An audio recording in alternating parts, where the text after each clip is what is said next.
Welcome back, my family. Before we dive into tonight's creepy little journey, make sure to like the video, subscribe to the channel, and share this with someone who loves a good scare before bed. I would love to know where you are watching from and what time it is for you right now. So drop it down in the comments and hype me up a little on YouTube. Now get comfortable, dim the lights, and let us step into tonight's story. If you think Squid Game is fiction, listen to this very carefully. The games, the blood, the desperation, they all came from one man's real-life terror of being poor.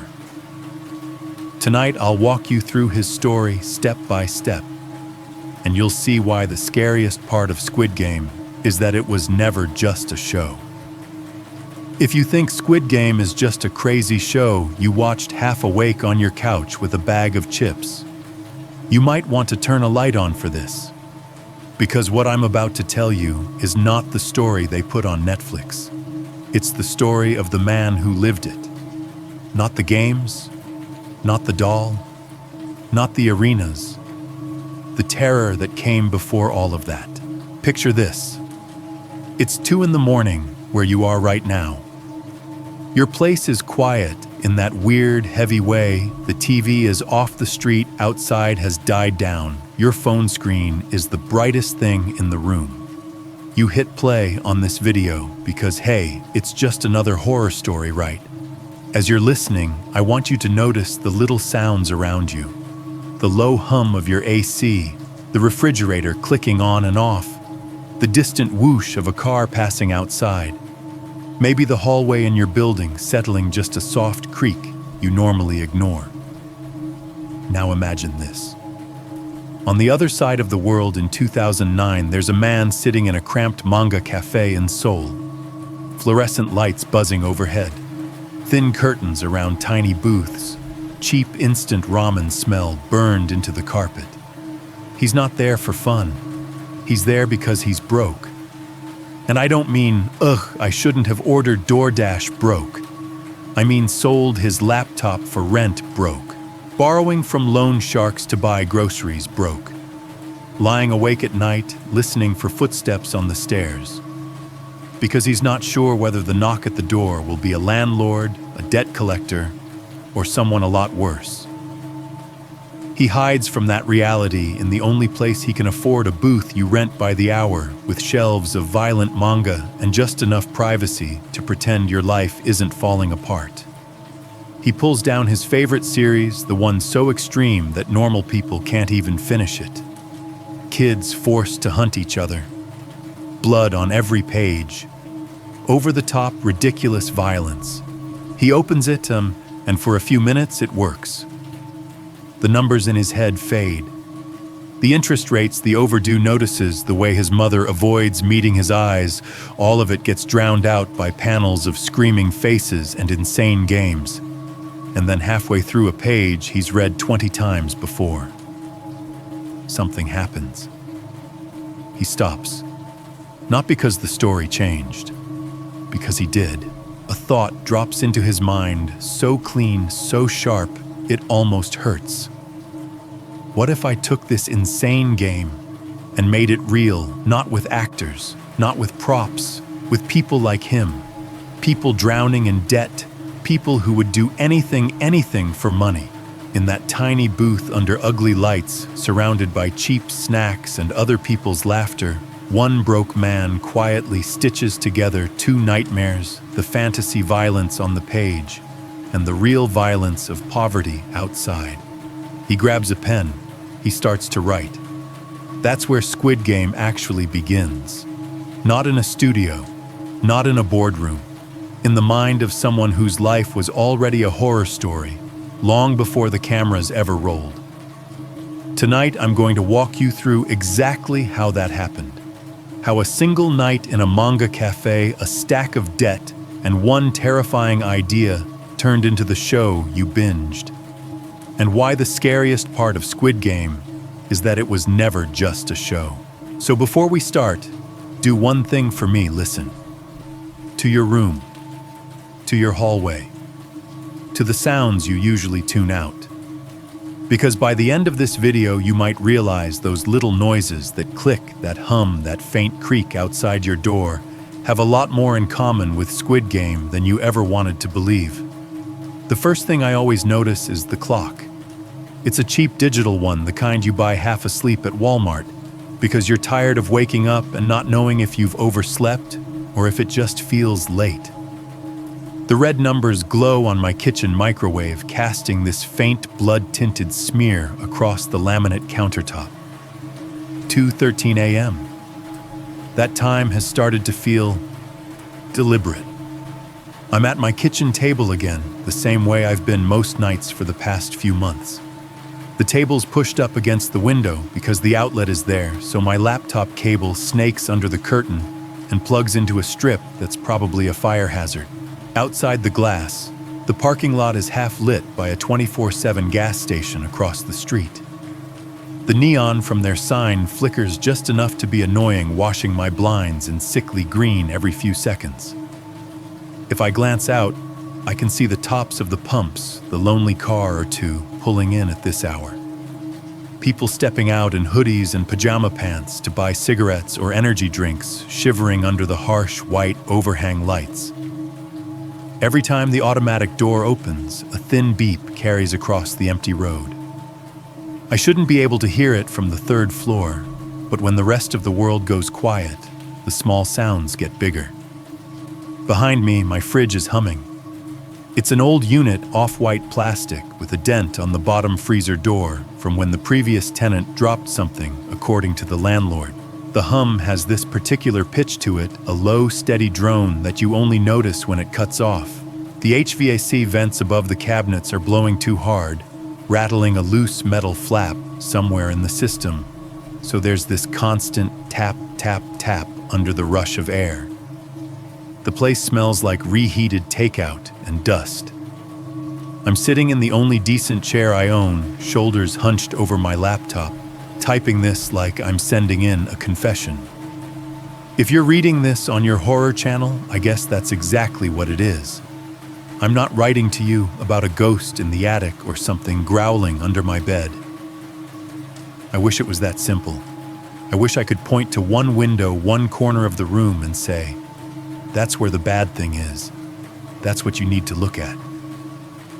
What I have instead is a pattern. 3, actually. 3 stories I stumbled onto during one of these insomnia nights. 3 true stories about 3 completely different people in 3 completely different eras and cities. None of them knew about the others. They had nothing in common on paper, except they all did the same thing. They all made one small decision that didn't feel like much at the time. Something you or I could do without thinking. Something as insignificant as stepping into a booth, walking through a door, getting back up after a bell. And after that moment, their lives broke open. Not just their lives either. Their choices knocked into millions of other people they'd never meet. TV shows, songs, elections, culture. The world you and I are living in right now is bent around those decisions in ways I can't unsee anymore.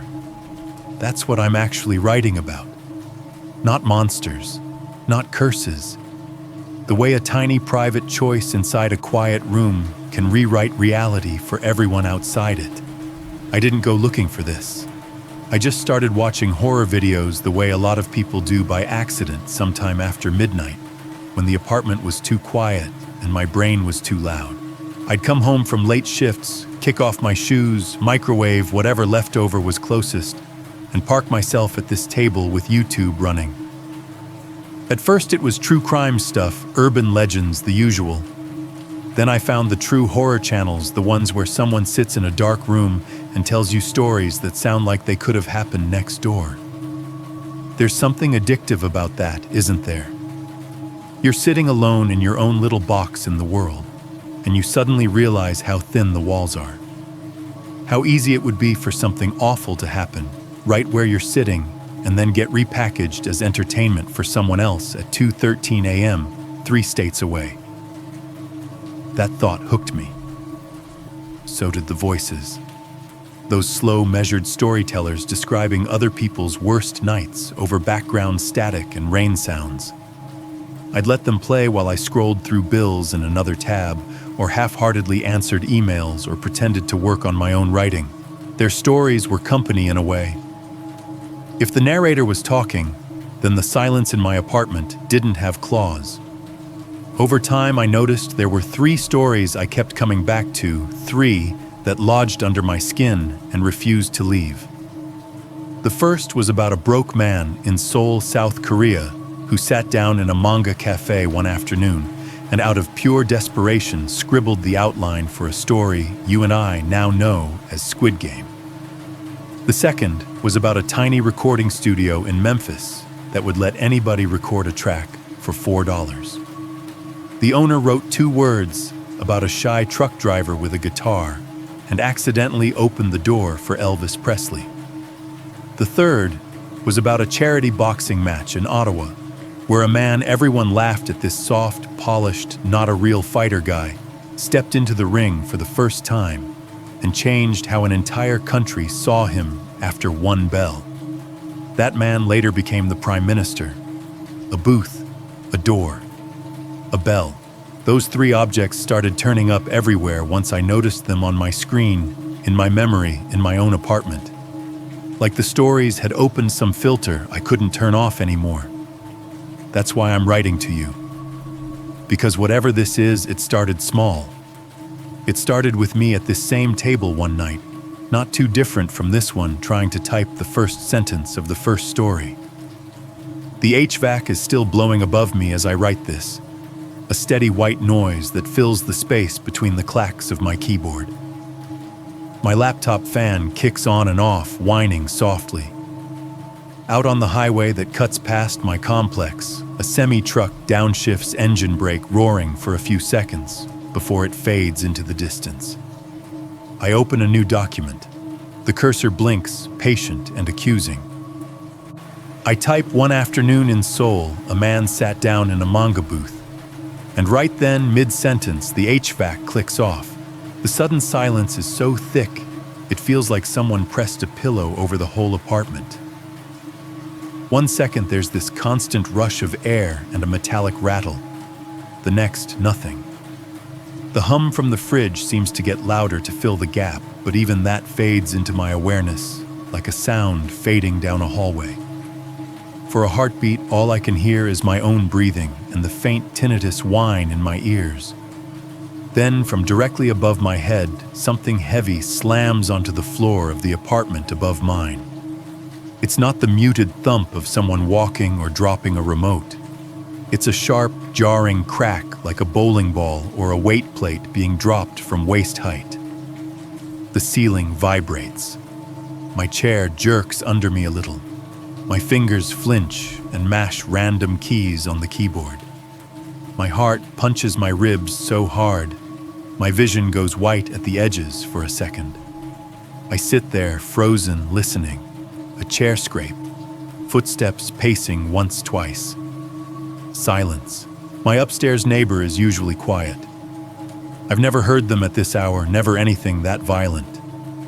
For a few seconds, my brain starts rifling through every story I've ever heard: a body hitting the floor, something falling off a shelf, a fight. Then nothing else happens. No yelling, no second crash. No hurried footsteps toward the door. Just the fridge humming and the gas station neon flicking green through my blinds and my own pulse roaring in my ears. I let out a breath I didn't realize I was holding and glanced back at the laptop screen.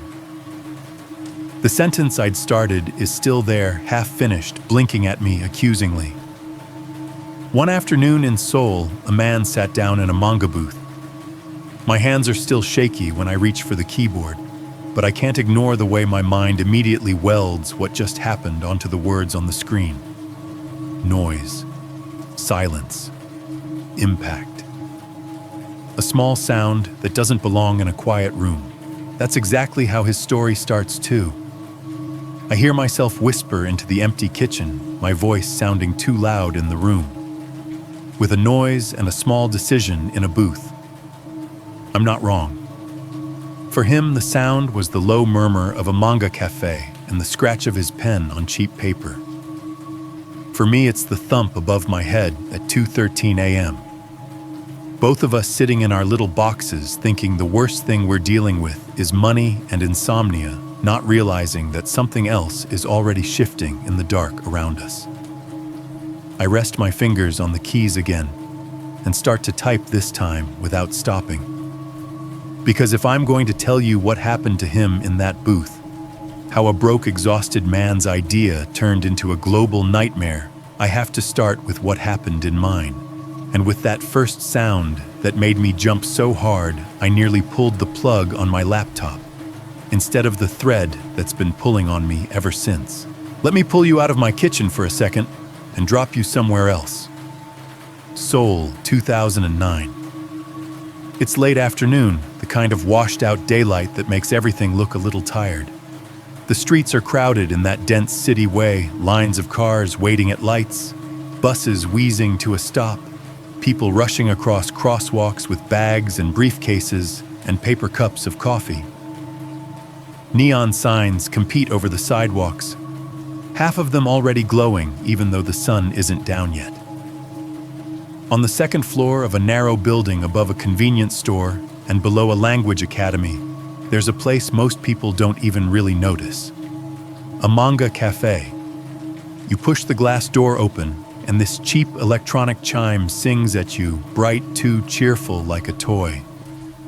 Inside, the air is a little too warm. The fluorescent lights are brutal, buzzing faintly as they throw white light over everything, the scuffed floor tiles, the laminated posters, the long shelves of manga pressed together in tight rows. The aisles between those shelves are narrow on purpose. You have to turn your shoulders to let someone squeeze by. When you brush against the books, the plastic covers make soft squeaks under your fingers. Every series is labeled volume after volume, a whole universe of stories packed into a few inches of space. Near the entrance, a vending machine hums steadily, its lights making the bottles and cans glow like artifacts in a museum. Cold coffee, neon fruit sodas, energy drinks with names that sound like weapons. Every so often somebody taps the button, coins drop in with a clatter, and the machine coughs out a drink that thunks into the tray. Behind the front counter, a bored clerk watches something on his monitor with one earbud and barely glancing up as people shuffle in hand over a few bills and disappear into the maze of shelves and booths. That's where he appears. He's 38, but if you saw him, you might guess 10 years older on a bad day. There's this heaviness in the way he stands, like his spine is holding up more than his body. His clothes are clean but tired, faded jacket, worn-out shoes, a shirt that's been ironed more times than it's been replaced. He doesn't look at the vending machine, doesn't think about buying anything. The loose coins in his pocket aren't for drinks, they're for time. He moves like he's been here 100 times because he has. Past the counter, down the aisle, straight to a specific section of shelves where the spines are as familiar to him as names in his family. He finds the series he always finds, Battle Royale. To most people in this cafe, it's that crazy violent one. A little too much. Kids in uniforms forced to kill each other on an island, gore splashed over panel after panel. It's the kind of manga you pick up out of morbid curiosity, then put back with a half-guilty laugh. He doesn't laugh. He slides one volume out, then another. The covers shine under the fluorescent lights, the artwork frozen mid-scream, mid-attack. His thumb rests along the edge of the pages for a moment, like he's feeling for a pulse. Then he turns away from the shelves and heads toward the back where the booths are. They're not luxury. They're just cubicles lined up in a row, thin walls that stop short of the ceiling curtains instead of doors. Tiny desks big enough for a monitor and not much else. You rent a booth by the hour, sit down, and pretend the world outside the curtain doesn't exist. He slips into one, pulls the curtain mostly closed, leaving a finger width of light at the bottom. The fabric is thin enough that the cafe's noises bleed through the tinny laughter from a TV in the next booth, the rustle of pages turning the soft shuffle of slippers on tile, the vending machine's eternal hum. He sits and exhales like the act of lowering himself into that chair just used up the last of his energy. If you asked anyone who knew him to describe his life right now, they'd probably say hard and leave it at that. But hard doesn't really cover it. He lives with his mother and grandmother 3 generations in a small place that costs more than they can comfortably handle. For years, he's thrown everything he has into being a writer and director, scripts, pitches, small gigs, short-lived contracts. Sometimes it looked like it might actually work. A project here, a little recognition there. Then nothing. The work dried up. The money stopped. The bills didn't. He took out short-term loans with smiling faces and smiling interest rates that turned into fangs the minute he fell behind. He borrowed just enough to plug one hole at a time, rent, food, utilities, never enough to climb out. Every month, the numbers got worse. He sold his laptop, his main tool, his lifeline, the thing he used to write every idea he thought might save him. He sold it to keep a roof over their heads. That's the kind of broke he is. Not skip coffee this week broke. Hope the landlord doesn't show up tonight broke. Flinches when the phone rings broke. And right now, all that pressure is sitting in the chair with him twisting his stomach, tightening his shoulders. He can't fix it. He can't outrun it. The only thing he can do is turn the volume down for a little while. So he opens the manga. The pages are soft from use, corners blunted, spine cracked. Violent images leap out at him in black ink, terrified faces, weapons, impact lines that practically vibrate off the page. The story is obscene, ridiculous, relentless. He knows exactly what's going to happen next. That's the point. Every time he reads this series, it follows the same pattern. It never surprises him, and that predictability is the only safe feeling he gets these days. In a life where every letter, every knock on the door might be a new demand he can't meet, this brutality is stable, controlled, contained in panels. Above my own head in my kitchen, the fluorescent tube under my cabinet flickers, once then steadies.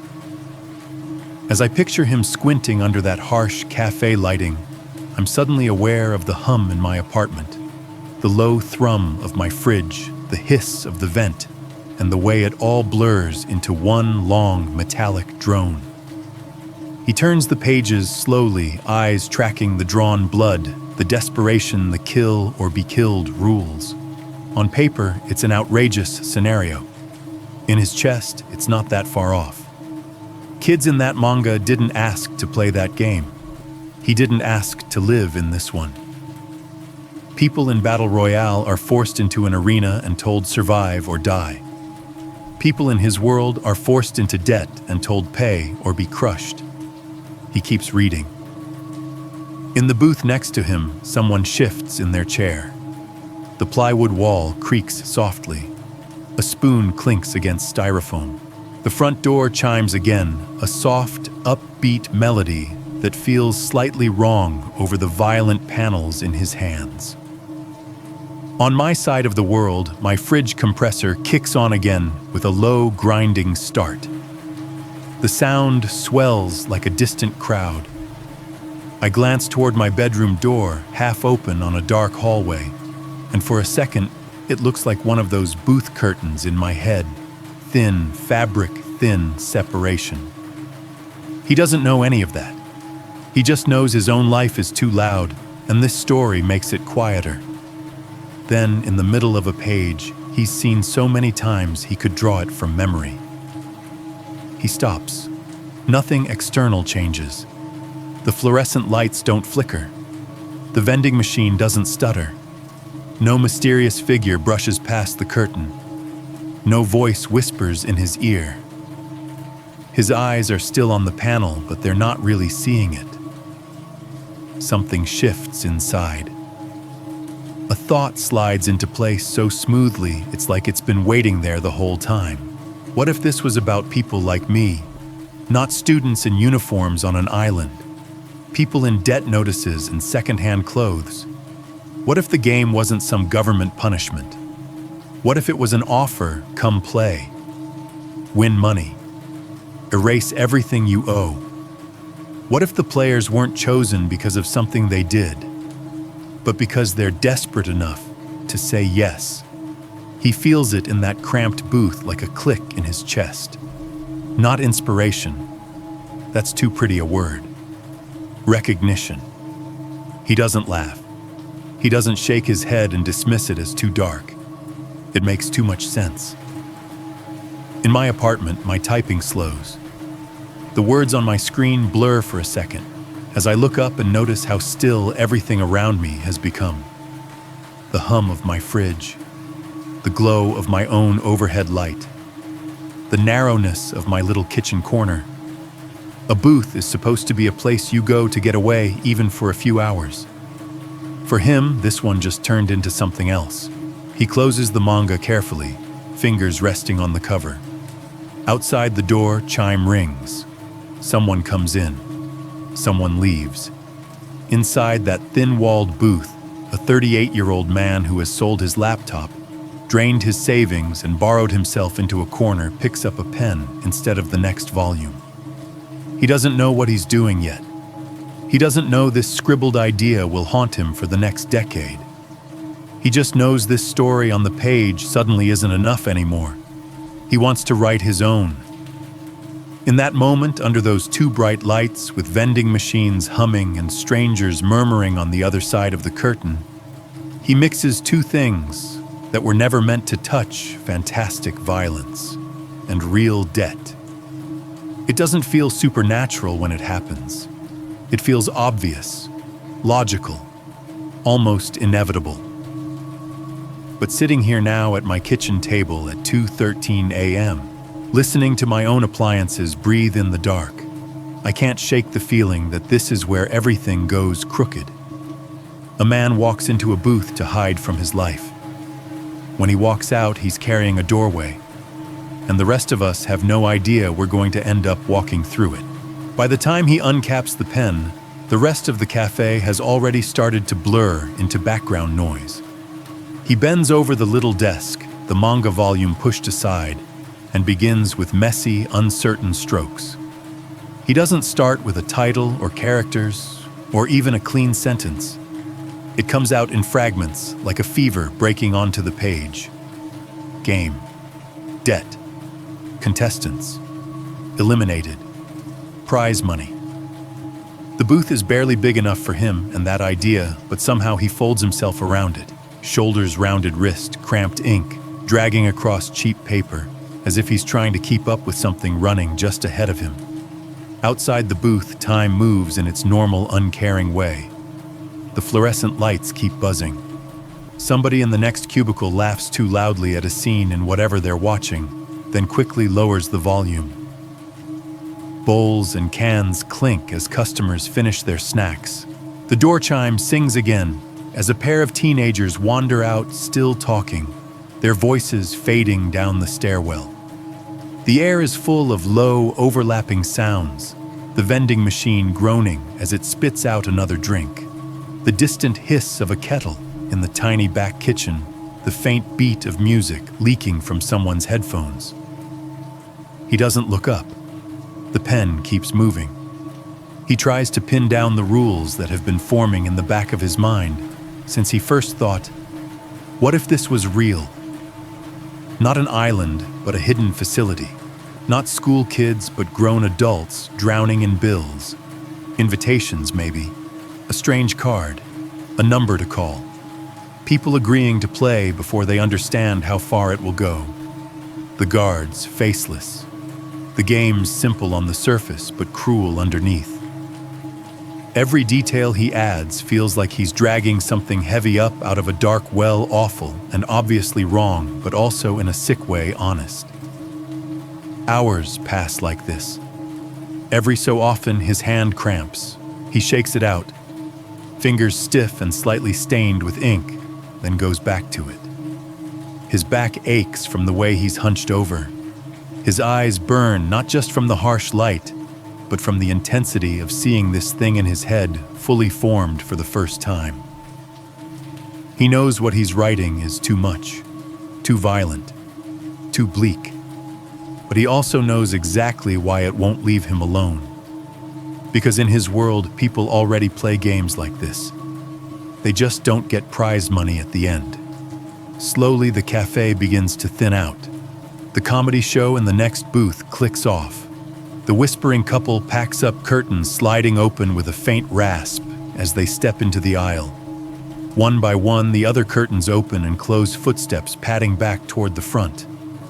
The staff start closing for real. Somebody drags a plastic crate out into the main area and begins stacking chairs on tables. Legs knock against tabletops with hollow thuds. The broom comes out, stiff bristles rasping along the tile in long strokes. The door chime rings less often now. The sound becomes a marker of absence instead of arrival. Every time it chirps, another person is gone, the cafe emptier, the air more echoing. The lights don't dim. They stay full force, washing out the outside sky, making the windows look like mirrors. But the soundscape shifts from crowded to cavernous. The vacuum cleaner whines to life, rolling over crumbs, its motor rising and falling as it crosses different patches of floor. For a moment, it drowns everything else out.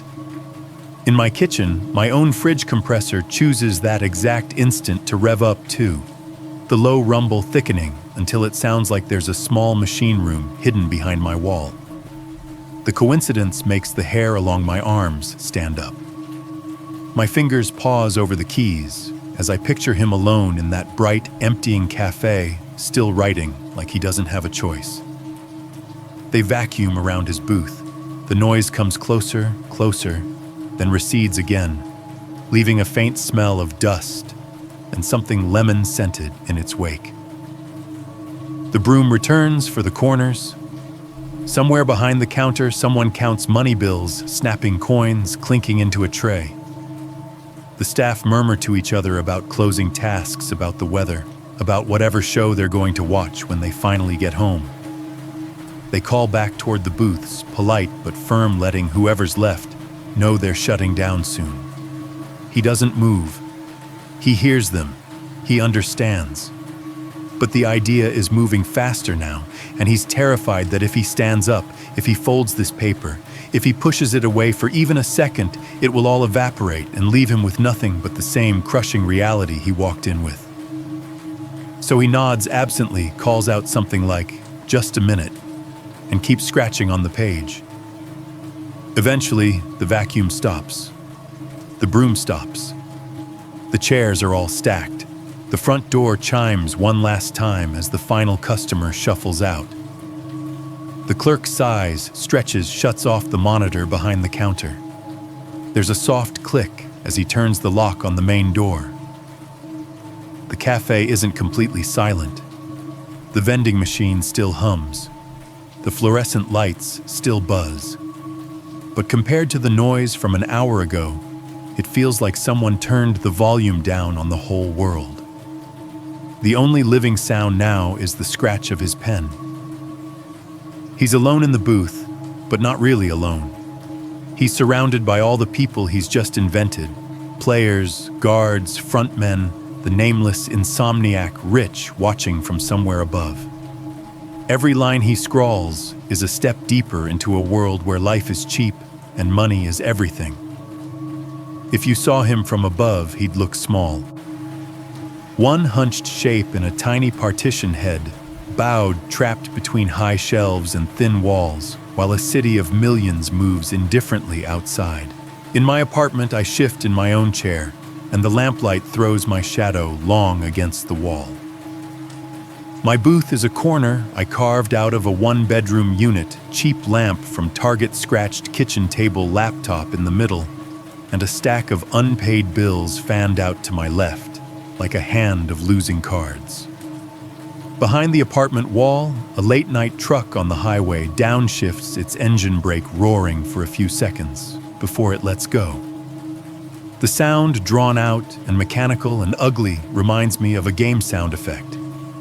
The kind they use when a new round is starting and you know somebody's about to get eliminated.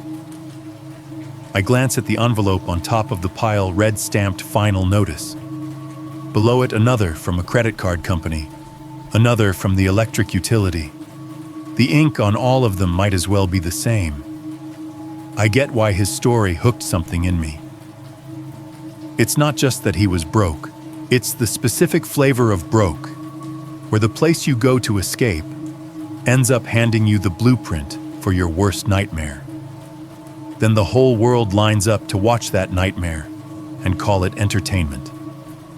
The idea that one desperate afternoon in a manga cafe, one choice to pick up a pen instead of another volume ended up building a trap millions of people voluntarily walked into on their screens. There's something in that feels wrong in a way I can't stop looking at. I pull up a clip on YouTube of him talking about Squid Game years later. He's older in the video, sitting under studio lights, now being interviewed, smiling a little awkwardly as he explains that yes, he was deep in debt at the time. Yes, he went to manga cafes because he didn't have a computer. Yes, people told him the script was too violent, too weird, too unrealistic. The audio is clean. The interviewer's voice is crisp. His is slightly softer, careful.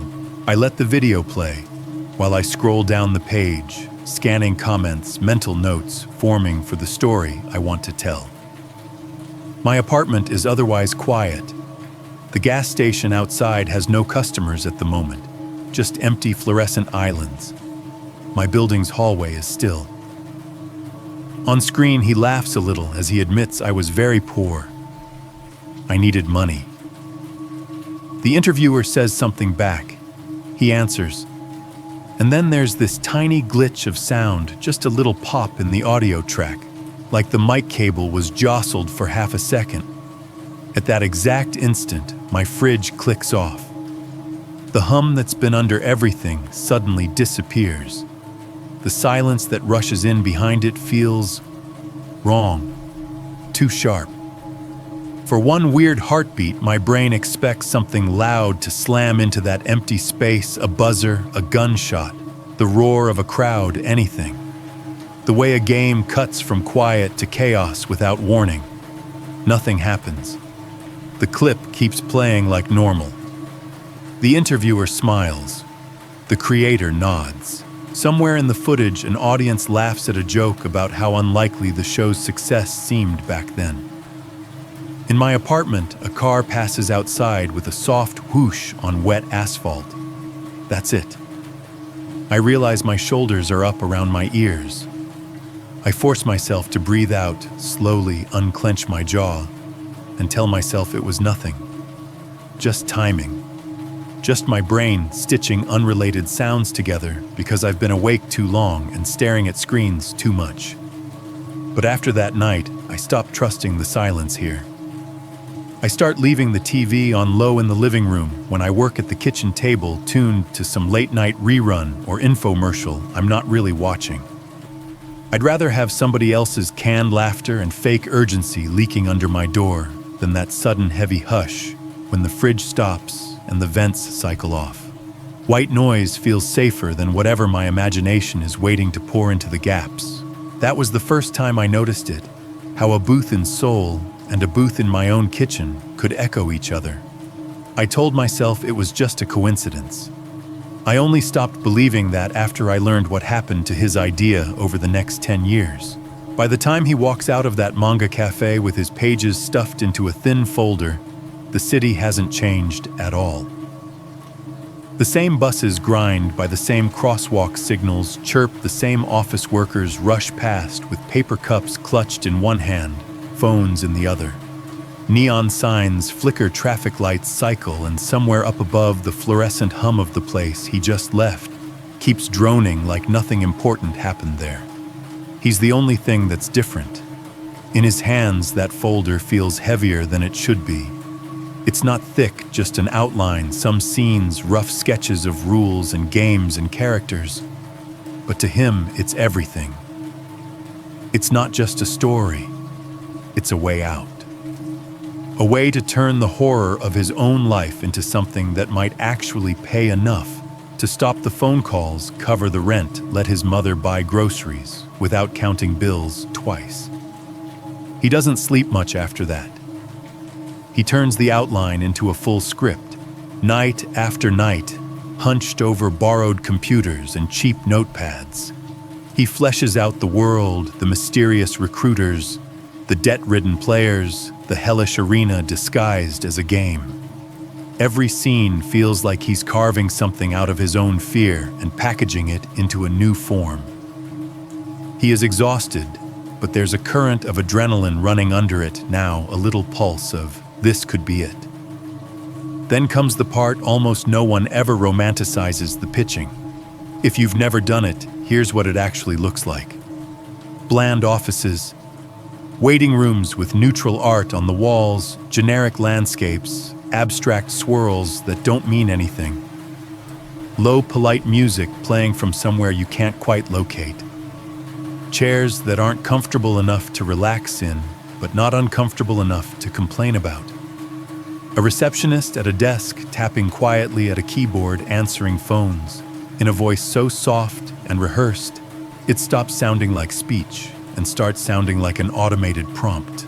He sits there with his folder on his lap, knee bouncing, listening to the tiny sounds that fill those waiting rooms. The faint ticking of a clock hung too high to check. Without craning your neck, the hiss of the coffee machine. Behind a half-closed door, the occasional distant ding of an elevator arriving on another floor. He watches other people come and go, producers, writers, assistants carrying stacks of scripts or USB drives. They swap small talk in the doorway, laugh at jokes he can't hear, say things like, "We'll circle back, and let's get something on the calendar," with smiles that are all teeth and no warmth. When they call his name, he stands throat dry and follows some assistant down a hall that smells like toner and carpet cleaner. They lead him into a meeting room that looks like every other meeting room in the world, rectangular table, too bright. Overhead, lighting a few chairs, a whiteboard no one has written on in weeks. A tray of paper cups beside a drip coffee machine that gurgles every few minutes, like it's struggling for breath. They offer him a cup.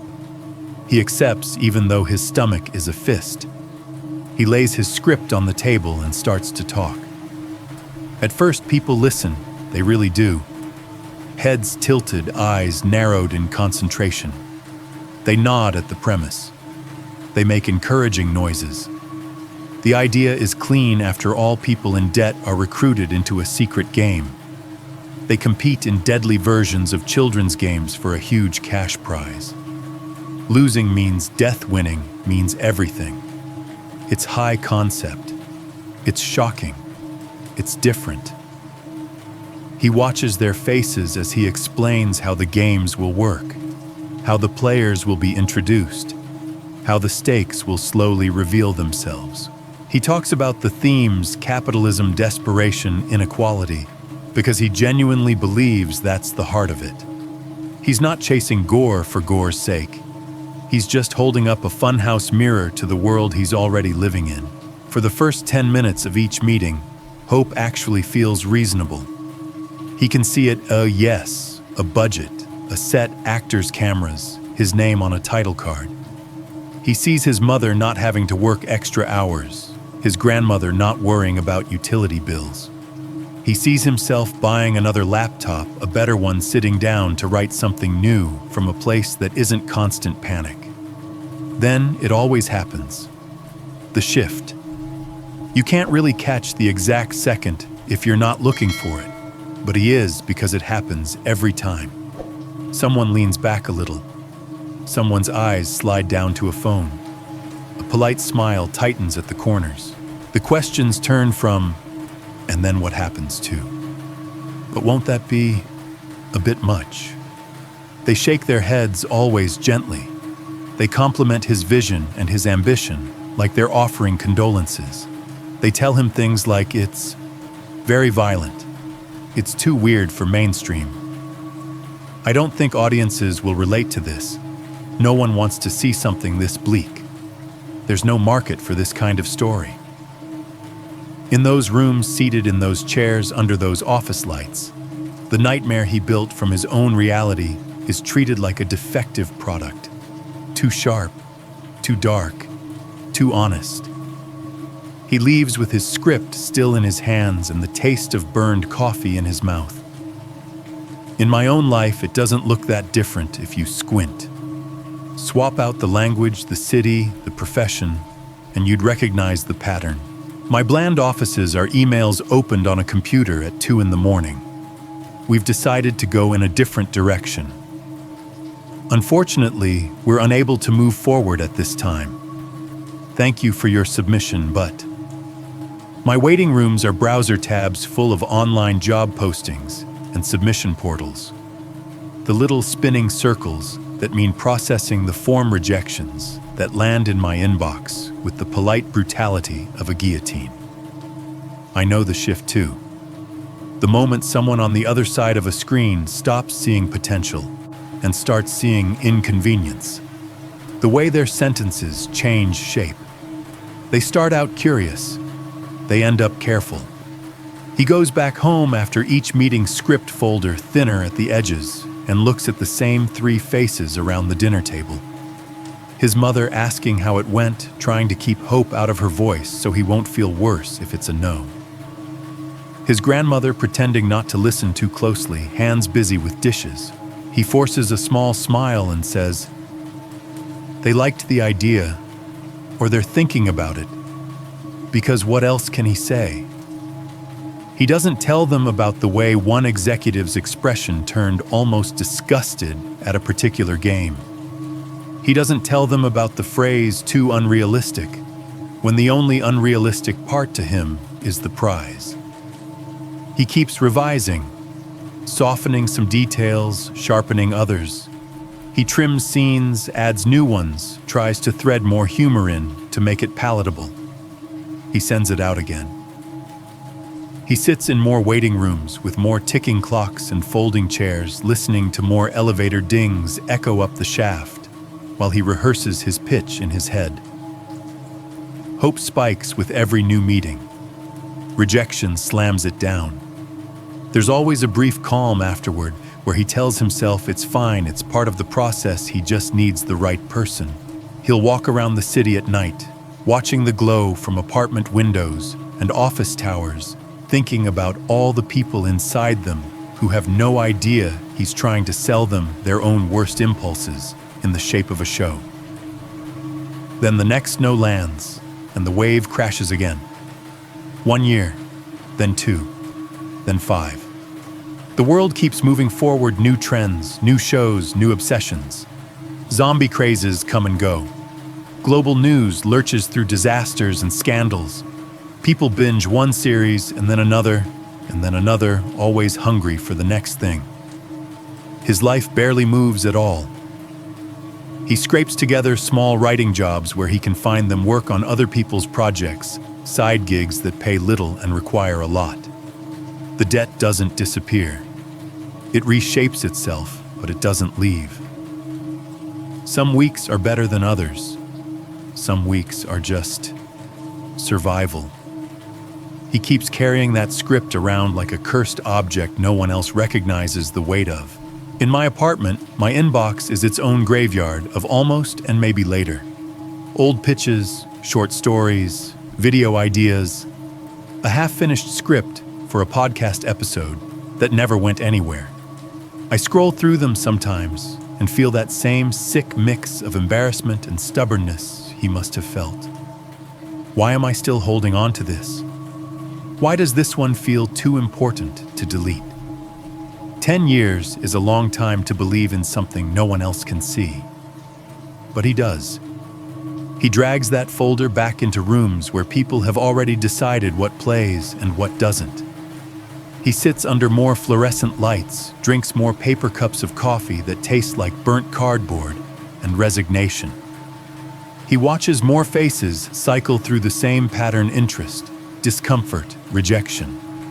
Somewhere around the 8th year, he probably could have let it go. No one would have blamed him.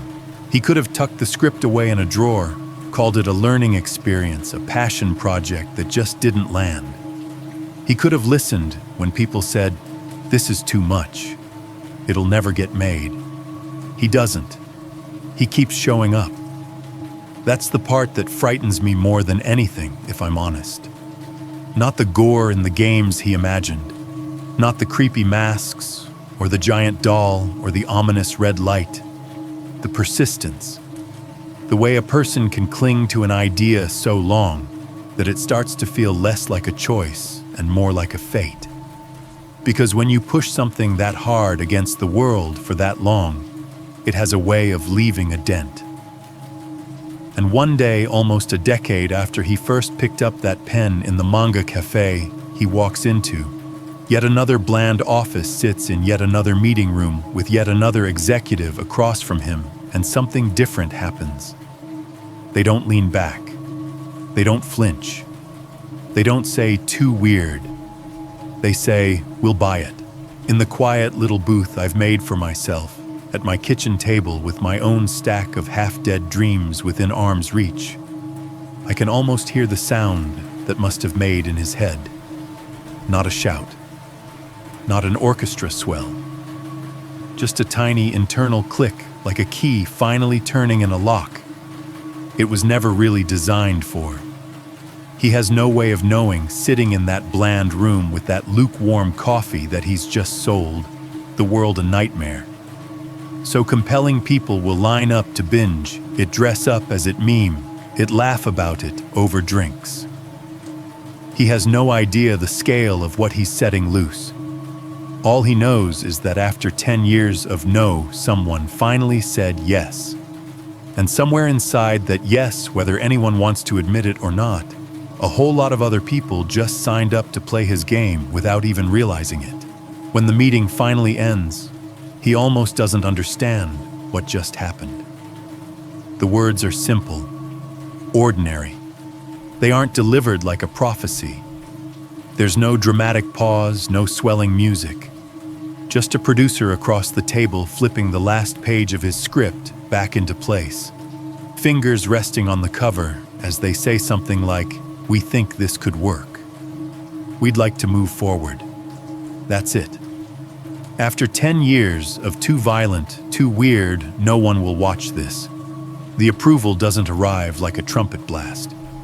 It slips in like a sentence in a long email, calm, professional, almost casual. But inside him, something tectonic shifts. He walks out of the building in a daze. The lobby doors hiss shut behind him. The controlled, scrubbed office air gives way to the humid breath of the soul night. For a moment, he just stands there on the sidewalk folder, clutched under his arm, even though he doesn't really need it anymore, feeling the city pour around him. The street is slick from a recent rain. Yellow and pink and electric blue neon signs hang from every building, their reflections smearing across the wet pavement in streaks that look like melted candy and chemical spills all at once. Cars hiss past on damp asphalt headlamps, cutting white tunnels through the moisture. A bus groans to a halt at the corner, its brakes squealing like some mechanical animal in pain. On the other side of the crosswalk, a convenience store door slides open with a soft chime and a rush of conditioned air. Just beyond that, up a narrow staircase, an arcade spills out its own signature sound, 8-bit bleeps and triumphant jingles and the muffled thump of hands slapping plastic buttons. Even from the street, the game sounds bleed into the night, disembodied and cheerful and relentless. He hears all of it like he's underwater. This is the same city he's been rejected in for a decade. The same sidewalks he's walked home on with a script that nobody wanted, the same neon lights that flickered over him when he was trying to figure out whether to buy dinner or hold on to the cash for loan payments. Nothing here has changed. But the world inside that one yes has opened a few degrees wider. He starts moving more because the crowd is flowing around him than because he knows where he's going. He crosses the street when the light changes shoes, splashing in shallow puddles. His reflection follows beside him on the slick pavement, sometimes clear, sometimes broken by the distorted colors of signs advertising fried chicken smartphone repairs, karaoke rooms. His mind keeps replaying the same fragments. We think this could work. We'd like to move forward. We'll be in touch soon. Nothing is guaranteed. He knows that. Shows get stuck in development hell all the time, get watered down, reshaped, shelved. There are 100 ways this could still fall apart. But after 10 years of doors closing, even a hallway feels like open air. I remember a version of that feeling, even if the stakes weren't as high. Different decade, different country, different industry. But the same logic, one tiny green light in a tunnel of red. For me, it was an email subject line. I was between jobs, between projects, between anything that felt like a stable identity. A stack of applications out there, a handful of pitches sent to people who probably had more of those in their inbox than they could ever read. Every morning, I'd open my email like I was checking a pulse and find the same dull, flatline automated rejections newsletters. I never unsubscribed from bank notifications. Then one night, probably around the same cursed 2:13 a.m. mark, I refreshed out of habit, and there it was. Your pitch. Let's do it. 4 words. That was all. My stomach dropped in that same sickening, thrilling way. My brain started running ahead of me, calculating what that yes could mean. A check, however small. A byline. A line on a resume that didn't make me cringe. A little less guilt when I logged into my banking app. A little less tightness in my chest when I heard the mail slide through my slot. I clicked that email so fast I almost missed the details, but I remember the feeling. That dizzy bright, finally, that doesn't care how long it might actually last. So when I picture him walking under those neon signs in Seoul, the writer who crawled through 10 years of no to get that one, yes, I know exactly why his steps look unsteady.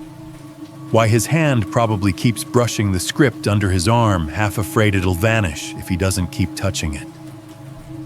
The yes doesn't fix your life. It doesn't pay off your debts overnight or rewrite your past. It just opens a door you've been banging your head against long enough to start thinking maybe there wasn't actually anything on the other side. What neither of us could have understood in those moments is what happens when your yes doesn't just change your month or even your year. It ripples outward and warps the culture around you. Fast forward with me to 2021. His show, his nightmare, his booth-born idea finally makes it onto screens. Not in a quiet, modest way either. It doesn't shuffle into the content ocean and vanish softly under the next wave. It explodes. Social media turns into a wall of green tracksuits, red jumpsuits, masks the giant doll memes reaction videos. People who didn't know a single Korean word suddenly know the game names, the rules, the shots. Hashtags pile up global and multilingual. Think pieces drop overnight, then daily, then hourly. Is it critique? Is it exploitation? Is it both? In American grocery stores, I hear it without trying. 2 people in the cereal aisle, half whispering, grinning. I thought I'd watch 1 episode and go to bed, and I ended up finishing the whole thing at 3 in the morning. I'm exhausted. A mom with a cart full of snack packs talking into her phone on speaker. No, it's so messed up, but I can't stop. I literally had to force myself to turn it off. 2 teenage employees restocking a freezer, their breath fogging. That one game, dude. With the shapes, I swear, I held my breath the whole time. Overheard in the back seat of a rideshare. He just wanted money, right? Like he wrote it because of his own debt. That's the craziest part. From the driver glancing at me in the rearview mirror, you seen it? Man, people are wild for that show. They keep telling me I have to watch it, but I already see enough real-life craziness. I'm not sure I need fictional trauma on top. He laughs when he says it, but it doesn't sound like a joke. At gas stations, at break rooms on the subway, it's the same. People talk about this horror like it's a challenge, like it's a test of how much they can stomach. They swap favorite scenes the way kids used to trade cards. In the middle of all that, I sit in my apartment one night and decide if I'm going to tell this story on your channel, I should probably make myself watch the one scene I've been avoiding. You know which one? The first game? The field? The doll? I wait until late. Not on purpose. That's just when everything settles, when the noise outside dips and the glow from the gas station takes over my window. I turn off the overhead light in my kitchen, so the only illumination is the TV's cold splash from the living room and the small lamp on my table. My apartment shrinks around me when I do that. The corners get deeper, the hallway turns into a black stripe with a faint motion sensor box on the ceiling. I hit play. Even if you haven't seen the show, you've seen clips of this part. Lines of players in green tracksuits, numbers on their chests, standing on a painted field facing the massive, uncanny doll. The looming tree. The voice announcing the rules in that bright tone that doesn't match what's about to happen. Red light, green light. My speakers spit out the Korean commands, then the eerie silence that follows. The tension is stupidly effective. Even knowing it's fictional, my shoulders knot up as the first round begins, as players run and freeze, and the doll's head swivels with that horrible mechanical whine. When she calls red light, the sound design drops everything but the wind and a few nervous breaths. The camera lingers. The soundtrack doesn't scream at you. It just waits. Out of the corner of my eye, I can see my hallway. Motion sensor at the end. Doorway in between. A darker square against the dark. The doll calls red light again. My whole apartment seems to hold its breath with the players. And then it happens. On the screen, everything snaps into chaos, shouts, gunfire, the wet thud of bodies hitting the ground. The players panic. The game's true stakes reveal themselves in a spray of choreographed terror. At that exact moment, my real world does something I did not sign up for. The motion sensor in my hallway suddenly clicks, and the overhead fixture blasts on at full brightness. The doorway, which was a black rectangle a second ago, is flooded with harsh white light that spills into the edge of my kitchen. It's so abrupt, my body reacts before my brain does. I jerk in my seat, my heart slamming into my throat, eyes dragging off the TV to lock on that empty patch of carpet. The timing is perfect, too perfect. On the screen, bodies are falling. In my hallway, nothing moves. I sit there, frozen pulse roaring in my ears, waiting for someone to step into view, a shadow to cross the light, a sound, any sound, to explain why the sensor went off at that exact second. Nothing. The light hums softly. The carpet looks the way it always does, cheap beige, a little worn near the baseboards. My front door is shut. The deadbolt is turned. There's no draft, no insect, nothing visible at all that could have tripped the sensor. In the show, the game continues its slaughter. On my table, the condensation on my glass of water slides down in a single cold line. I force a laugh, sharp and a little breathless. Of course, the light came on just then. That's what motion sensors do. They glitch, they misread, they get triggered by air currents or settling dust or whatever. It's just the universe picking the worst possible timing for a malfunction. That's all. I stand up, tell myself I'm just stretching my legs, and walk to the hallway to wave my hand idiotically under the sensor, pretending that I'm resetting it, like that's how it works. It doesn't matter. The light already did what it wanted to do, jump me out of the world on the screen and slam me back into my own, with the two overlapped, just long enough to make my nerves spark. I go back to the table. I sit down. I press play again and finish the episode with the kitchen light back on the hallway blazing every corner of my apartment overlit, and somehow still not bright enough. When the credits roll, I turn the TV off, but I don't turn those lights off until I've done a full, pointless lap of the place, checking the lock, peeking through the peephole, listening for any sound out of place. The rational part of my brain keeps up a steady commentary. It was nothing. It was coincidence. It was a sensor doing what sensors do. The rest of me, the part that noticed how a yes in a Seoul office turned into red jumpsuits in American Halloween aisles. The part that can't stop seeing the line between his booth and mine sits quietly with an uglier thought. What if the scariest thing isn't the game on the screen? What if it's how easily my own life keeps syncing up with it, one small, perfectly timed click at a time? The part everyone loves to talk about is the glow-up. You know the story by now. The broke, exhausted man in Seoul who sold his laptop to keep the lights on eventually becomes the creator of the biggest show on the planet. He gets interviews, awards, headlines, photos of him in a good suit smiling awkwardly under stage lights, holding a trophy while the world claps. Journalists call it inspiring. Comment sections call it proof you should never give up. He climbs from a cramped booth to a global stage, from debt collectors to red carpets. It's a neat arc, clean, satisfying. What nobody seems to want to talk about is what his success is actually built on. The show is about people so desperate for money, they'll sign up for a game that might kill them. And millions of us watched those people die as background noise. We watched them get shot, fall, betray each other, lose everything while we sat on couches with snacks. We watched their terror and called it addictive, bingeable great to throw on while you're folding laundry. All that pain he funneled out of his own life. The world turned it into comfort food.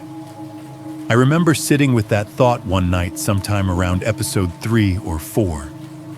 My apartment looked the way it always does at that hour, kitchen light off, living room blue, from the TV hallway dark, except for the tiny red dot on the motion sensor. Outside, a truck's brakes sighed at the intersection. The gas station sign buzzed faintly. Squid Game's chant was stuck in my head even when the TV was on pause. You know the one kid's game melody twisted into something menacing, the call and response rhythm of red light, green light, flattened into a creepy loop. It kept replaying in the back of my mind, like a song you hate but can't stop humming. I'd go to work the next day and hear it in the dumbest places. The printer at the office would spit out a page pause, then spit out another, the pattern of its stuttering whir weirdly matching the timing of the doll's announcements in my memory. Someone's phone notification tone would chime in the break room, and my shoulders would tense before I even knew why. I'd be in a Zoom meeting, half listening to someone talk about quarterly numbers, and in the lull between sentences, I'd swear I could hear that sing-song game voice in the spaces where silence should be. The grocery store was worse.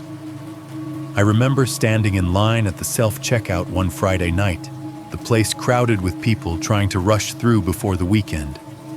Fluorescent lights, humming carts, squeaking snippets of conversations overlapping like radio stations bleeding into each other. The store's PA system played some forgettable pop song low overhead, and under it, all the beeps.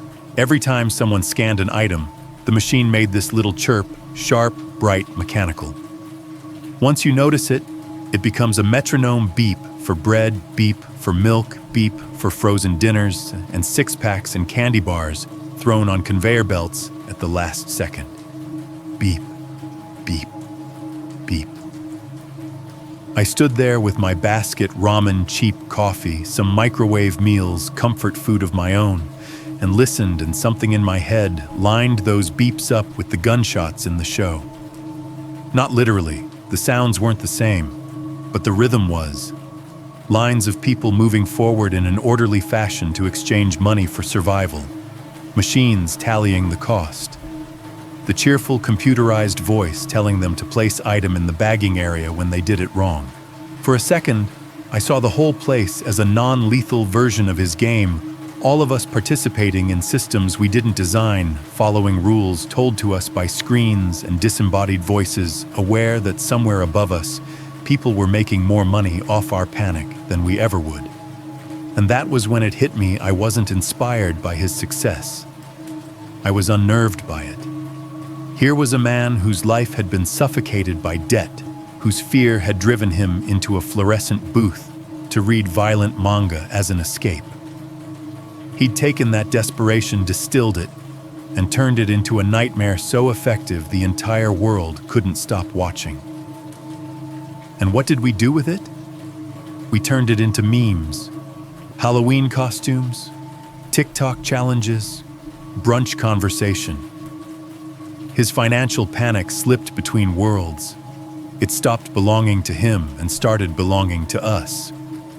I don't know why that lodged under my skin like it did. Maybe because I know what it's like to lie awake doing interest rate math in your head at 3 a.m.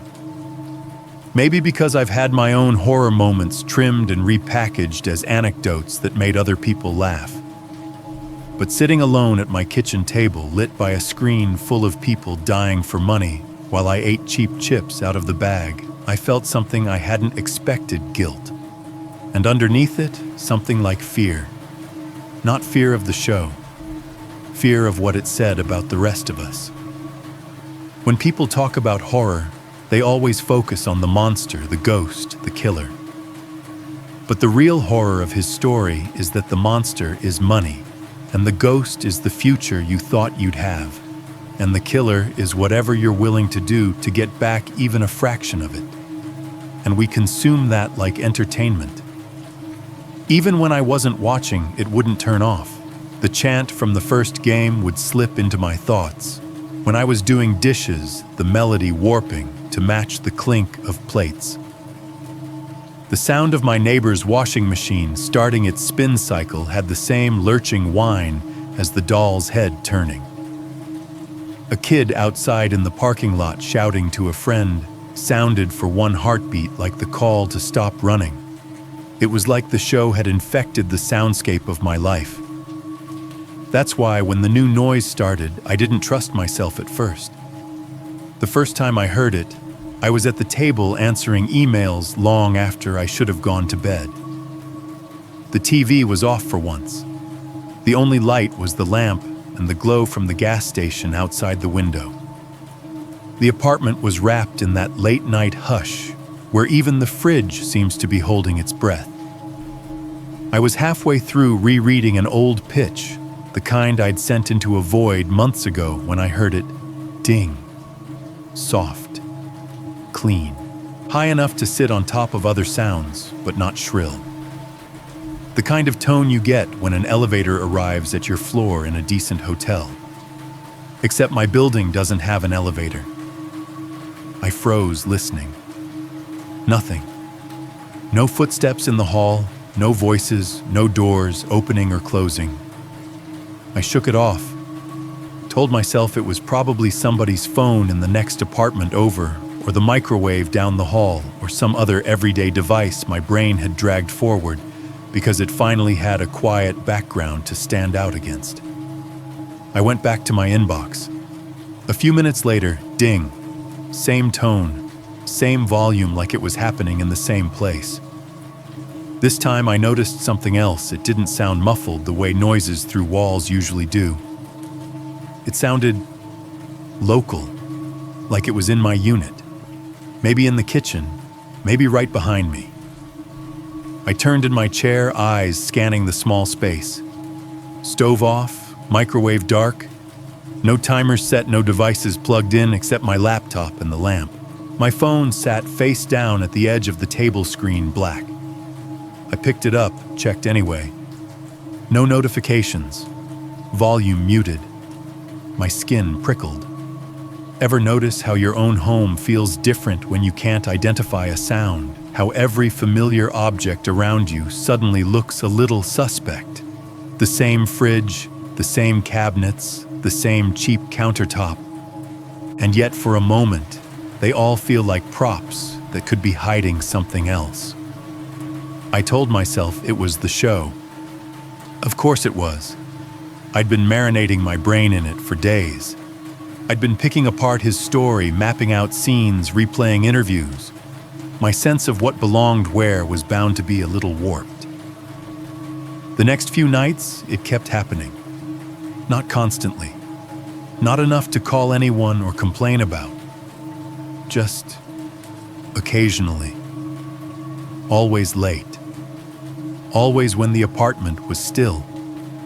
I'd be writing or scrolling or staring at nothing in particular, and in the middle of some ordinary silence, ding, sometimes followed by another a few minutes later. Sometimes not. Always that same clean elevator bell arriving in a building that doesn't have one. Once I tried to catch it. I sat there with my eyes closed, not doing anything, just listening to the rhythm of my own breathing and the faint ticking of the clock on the stove. 10 minutes went by. 15. Just when I started to feel stupid and my mind began clawing for my phone just to break the boredom, it came again. Ding.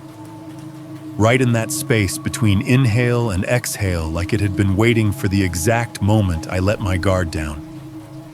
I stood up so fast, my chair scraped against the floor, the sound loud and ugly in the quiet. I checked the hallway, the kitchen, the bathroom, pressed my ear against the wall that borders my neighbor's place. Nothing. No TV, no music, no talking. I did a pathetic little circuit of appliances, microwave, oven, thermostat, like some detective in a low-budget paranormal show, tapping buttons and waiting for some obvious explanation to present itself. None of them made that sound. Back at the table, my laptop screen had gone dim, the cursor blinking patiently, and a half-finished sentence about a man whose worst mistakes had become our favorite pastime. I sat down, feeling strangely like I'd lost a round in a game I didn't remember agreeing to play. I told myself it was in my head, I'll admit that. Just another echo from the show. A soundtrack I'd let get too deep under my skin. It was a comforting lie. I was still repeating it to myself the night I found the second pattern in the door. By the time I noticed the second pattern, I'd already trained myself to listen for the wrong things. The ding that didn't belong. The silence that felt too sharp. The way my own appliances seemed to breathe with someone else's rhythm. So when I tell you the next story starts with a door, I don't just mean the one in Memphis. I mean the one I walk through every day without thinking about it. The one at the bottom of my building. If you came to visit me, you'd have to get past that door first. It's glass from waist height up with a metal bar across the middle that you have to push to open. The glass is always smudged. Handprints, rain streaks, a faint foggy oval where people lean in to look for their Uber. There's a cheap no soliciting sticker peeling at one corner, some old tape residue from a lost dog flyer that never fully scraped off. To the right of the frame is the buzz-in panel. It's old enough that the plastic has gone a little yellow. The speaker crackles every time someone presses the call button. If you happen to be in the lobby when it happens, you can hear the little warble of feedback before the muffled voice. Hello, yeah.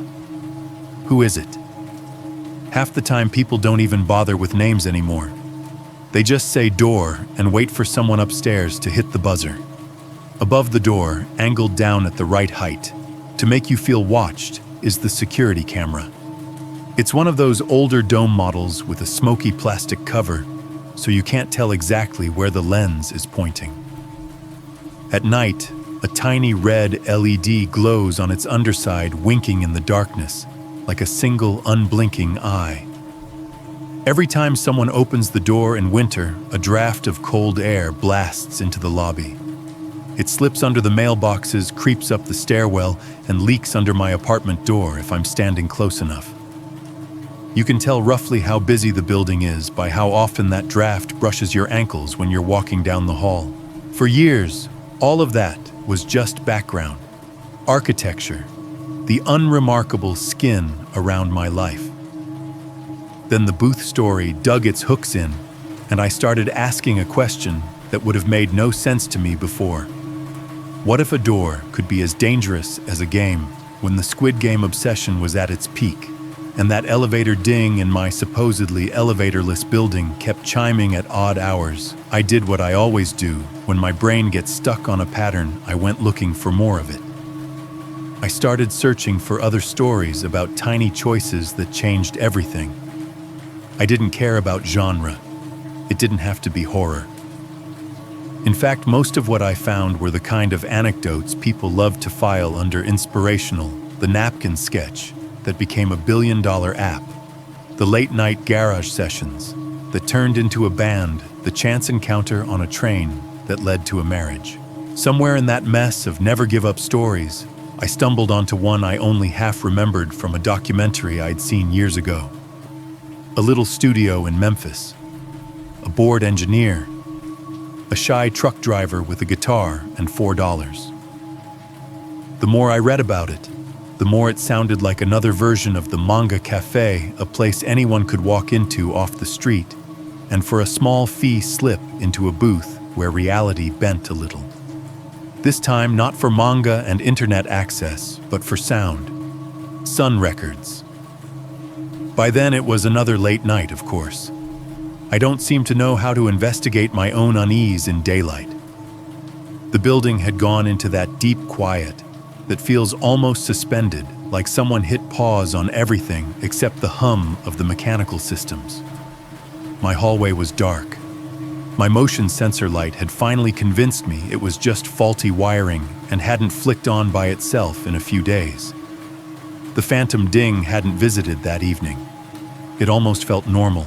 I sat at my kitchen table in my self-made booth lamp on laptop open stack of bills to my left and started reading.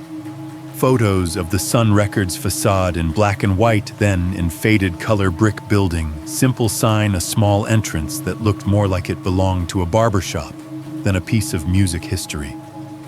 Snippets of interviews with Sam Phillips talking about how he'd opened the place up to anyone with $4 and a song. Mentions of kids coming in to record ballads for their girlfriends, old women singing hymns they'd known since childhood, random walk-ins who just wanted to hear their own voice on tape, a door that opened onto a cheap, temporary fantasy you but recorded, you preserved, you broadcast. I was halfway through an article describing the setup, the tiny lobby, the worn-out couches, the walls lined with acoustic tiles turning brown around the edges, when someone yanked open my building's front door downstairs way too hard. The slam rattled through the stairwell and into my apartment like a physical impact. The sound bounced off the inside of my walls, made my lamp shiver on the table. For a split second, my brain supplied an image of the Sun Records front door slamming in 1953, and then overlaid it with the glass downstairs. I stared at my own apartment door. Footsteps hit the stairs almost immediately, fast, heavy, hurried. You can tell a lot about a person by how they climb stairs in the middle of the night. These weren't the slow, slogging, I-worked-a-double shifts of my neighbor in 2B, or the light-tapping steps of the college kid above me. These were purposeful. Whoever it was took the steps 2 at a time, shoes thudding against concrete hard enough that I felt the vibration through the floor. Up to the first landing, turn, up to the second. My floor. The footsteps slowed just slightly right outside my door. Then, nothing. They didn't knock. They didn't try the handle. They didn't fumble with keys or rattle a bag. They just stood there. On the other side of that thin barrier, inches from where I sat holding my breath, someone lingered just long enough for my imagination to completely betray me. I pictured a shadow pressed up against the peephole, a hand hovering over the deadbolt, a face listening for movement inside. I could hear my heartbeat in my ears. I could feel it in my throat. Then the footsteps started again, faster now, continuing up to the next floor. A door opened overhead, hinges squeaking, wood thumped shut. The building swallowed the sound. I let out the breath in a ragged exhale and laughed at myself in that pathetic, shaky way you do when you realize how tightly your fear just gripped you. It was nothing. Some neighbor coming home late, misjudging the force needed to open the downstairs door, pausing to check the floor number, then moving on. Normal city noise. That's what I told myself. As I turned back to the laptop screen where an old black and white photo of the Sun Records door stared back at me.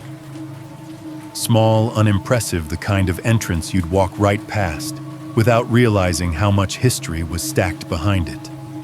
I scrolled down to a quote from Sam Phillips talking about his policy: anyone with $4 could walk through his door and record.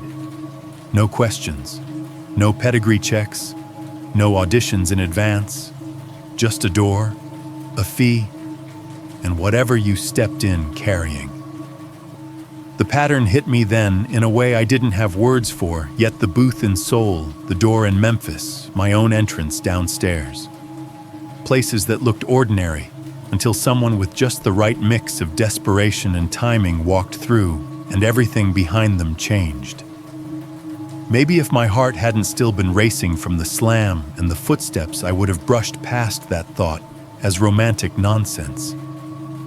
As it was, I felt it crawl up my spine and settle there. I minimized the article and pulled up a blank document, jotting down 3 words in the center of the page: booth. Doorbell. Then I circled them over and over until the pen dug into the paper. The second pattern was forming. I just didn't know yet what it wanted from me. If Seoul in 2009 was fluorescent and cramped and buzzing with manga cafe noise, Memphis in 1953 is the opposite kind of loud. Hot, heavy air that sticks to your skin. Sunlight so bright it bleaches the edges of buildings. The slow roll of traffic along Union Avenue. Cars idling at lights. Horns honking in small bursts of irritation. The occasional truck rumbling past, hard enough to make windows rattle in their frames. On one nondescript block, there's a little building that most people drive by without a second glance. Brick facade, simple signage. A door with a glass pane and a pull handle. Nothing about it screams history. Nothing about it screams anything at all. But above that door is a small sign, Sun. Inside, there's a studio that feels like someone squeezed a dream into a room too small to hold it. The walls are lined with acoustic tiles that used to be white and are now a sort of nicotine-stained beige. The ceiling fan overhead turns slow and lazy blades slicing through the warm air with a tired squeak at the same point in every rotation. Dust floats in the strips of light that manage to sneak past the blinds. The furniture is cheap and functional: a few chairs, a small couch, a desk cluttered with papers, ashtrays, and coffee cups with ringed stains. There are cables coiled on the floor, microphones on stands, and in the control room, a tangle of equipment that looks ancient to us now, but might as well be sci-fi to the people who walk in off the street. The most important detail isn't the gear, though. It's the policy. Anybody with $4 can step through that door and record. Gospel quartets, country singers, teenagers with shaky hands and big dreams, people who have no business in front of a mic, and people who absolutely do. Sam Phillips, the man behind the desk, listens to all of them, hoping lightning will strike. Most days it doesn't. He hears off-key ballads, stiff recitation songs that sound like bad imitations of better ones.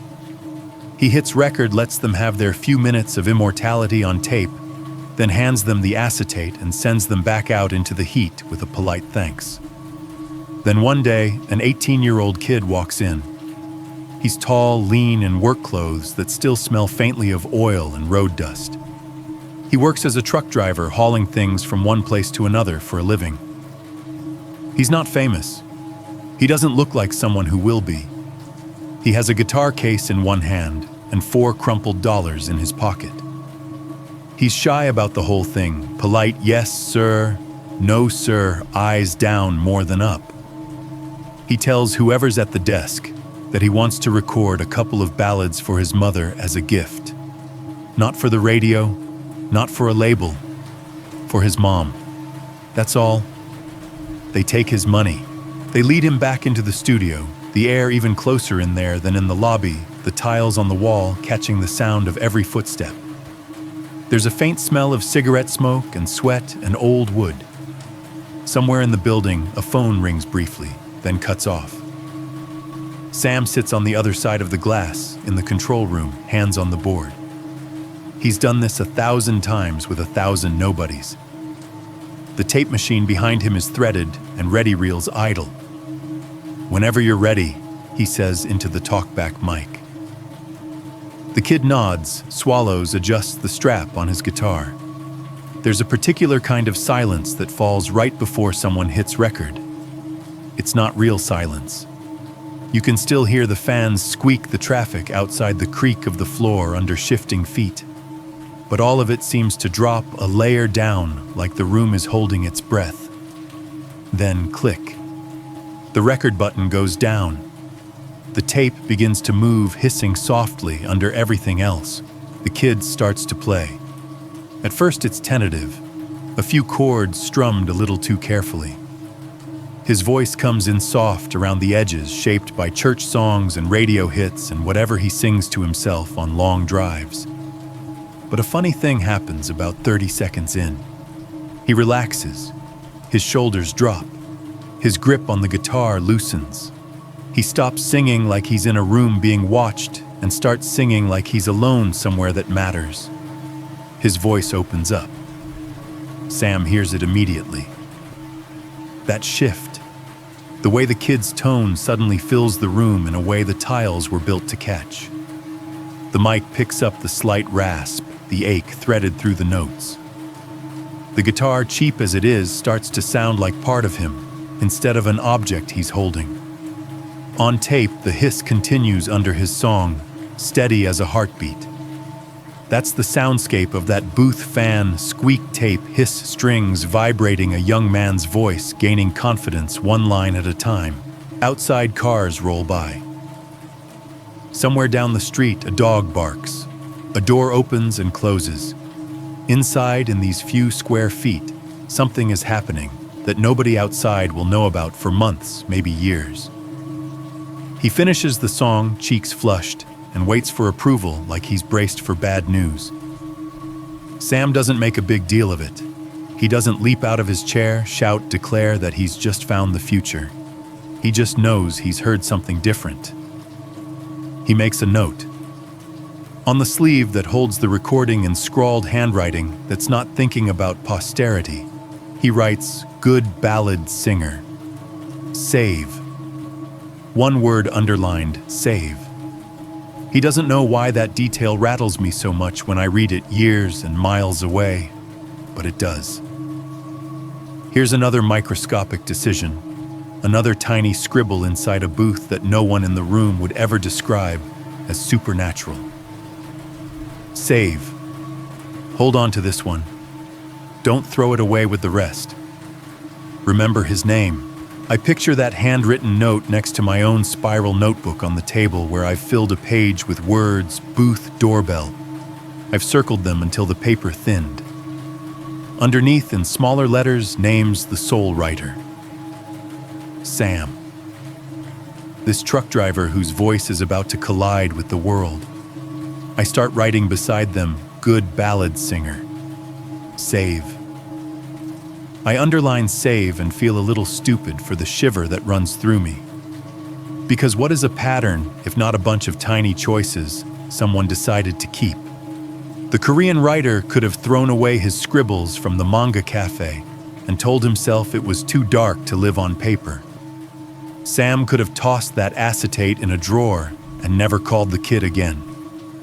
The decisions themselves don't look like much. Keep this. Let that one go. Write a word down. Walk through a door. Pay $4. Take a call. Say yes. Say no. Nobody in those rooms thinks this is the moment where everything splits. They just think they're doing their jobs, following their instincts, getting through the day. I sit in my kitchen booth pen, smudging the page, and that's what really starts to scare me. Not the idea of fate, but the idea of accidental fate. Of our smallest, quietest choices being the ones that turn into earthquakes. Sam underlines save. The writer keeps his script alive through 10 years of rejection. A kid in a truck decides to see what his voice sounds like on tape. From the outside, they're just people moving through doors. From the inside, they're pulling the rest of us with them, whether we know it yet or not. If the Sun Records story ended there with a kid cutting a sweet ballad for his mom and a studio owner making a note to remember him, it would still be a nice anecdote, a feel-good footnote in music history. But it doesn't end there. It jumps ahead a year to 1954. Same building, same heat, maybe worse. Same ceiling fan, probably squeaking louder now. The studio is a little busier, a little more known. The equipment's the same, the scuffed floors the same, the faint smell of cigarette smoke and hot dust the same. This time there's a band in the room. They're not terrible. They're not great. They're fine. Competent musicians trying to hammer out something that might stick. They run through song after song, the notes bouncing off the tile, the microphone picking up every imperfection. Sam sits in the control room, listening, headphones on fingers, tapping the console. He knows something's off. The band is tight enough, but there's no spark, no thing. The intangible element that makes skin prickle and makes you lean forward without realizing you're doing it. At some point, somebody mentions they could really use another vocalist to round out the sound. From the small office nearby, the studio manager pipes up with a suggestion. What about that truck driver kid from last year, the good ballad singer, the one they wrote Save on? Sam remembers the note. He remembers the voice. They make a call. The kid shows up. He's still shy, still polite, still wearing the working man's uniform of the time. His guitar is slung over his shoulder like an afterthought. He steps into the studio with the band, and for a while everything that happens is underwhelming. They try songs, they try styles, they try arrangements. The chemistry just isn't there. The kid sings well, but what worked in a simple booth with just his guitar sounds forced and weird when they try to wedge it into the band's repertoire. His voice and their sound keep sliding past each other instead of locking together. After a few failed takes, the room fills with a certain kind of frustrated fatigue, the kind you can taste. Sam feels it in the control room. He knows when to push and when to back off. So finally, he leans into the talkback mic and suggests they take a break. Get some air, he says. Walk it off, we'll pick back up in a few. He clicks the channel off, pulls the headphones down, and steps out of the control room himself, leaving the band and the kid alone in the main studio. The door between rooms swings shut with a soft thump. Out in the narrow hallway, the air is marginally cooler. He can't see into the studio from this angle. The door is solid, no window. He rubs his eyes, listens to the ringing in his ears from too many half-baked songs in a confined space, thinks about coffee. Back in my world, I've developed a new habit.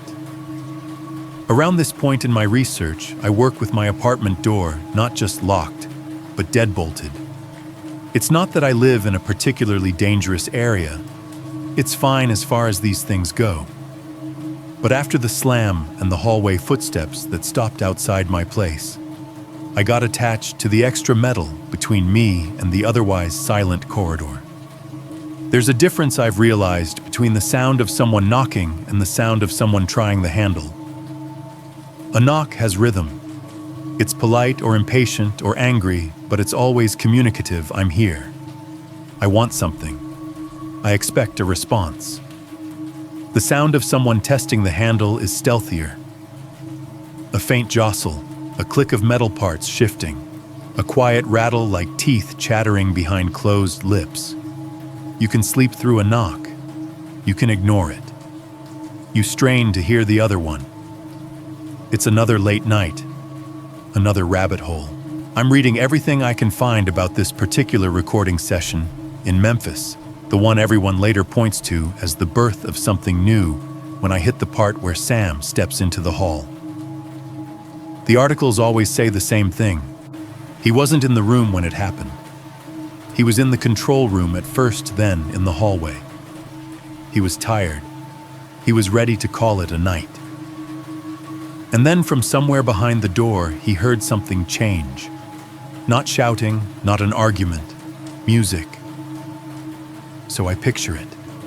He's leaning against the wall, hands in his pockets, half thinking about telling them they'll try again another day, and half thinking about whether he can afford new strings for his own guitar. The hallway is quiet, except for the distant sounds of the street outside and the dull whoosh of the ceiling fan in the lobby. Then faint at first through the door, a sharp, bright strum of a guitar that doesn't sound like any of the songs they've been playing all night. Faster, looser. There's laughter in it somehow. His head comes up. The kid's voice cuts in next, louder than it has been all evening, unself-conscious, rolling over the chords, with a rhythm that feels less like a ballad and more like something jumping up out of the floorboards. He's not singing for the band anymore. He's singing because he can't not. The band joins in, scrambling to follow his lead. Drums pick up the beat. Bass finds its groove. The whole room on the other side of that door catches fire. Sam can feel it in the hallway. He doesn't think this is history. He thinks this is different. He goes back through the door. On my side in my small third-floor apartment, I'm just getting to that part of the story, typing it out in my own words, imagining the moment when that new sound spilled into the hall like smoke, when there's a sudden, sharp, double knock on my door. 2 quick hits, not hesitant, not frantic, just knock, knock. Then silence. It's such a clean sound that it slices through my thoughts like a blade. My fingers freeze on the keyboard. My chair vibrates a little from the impact carried through wood and frame. For a long second, all I can hear is my heartbeat thudding in my throat. I stare at the door.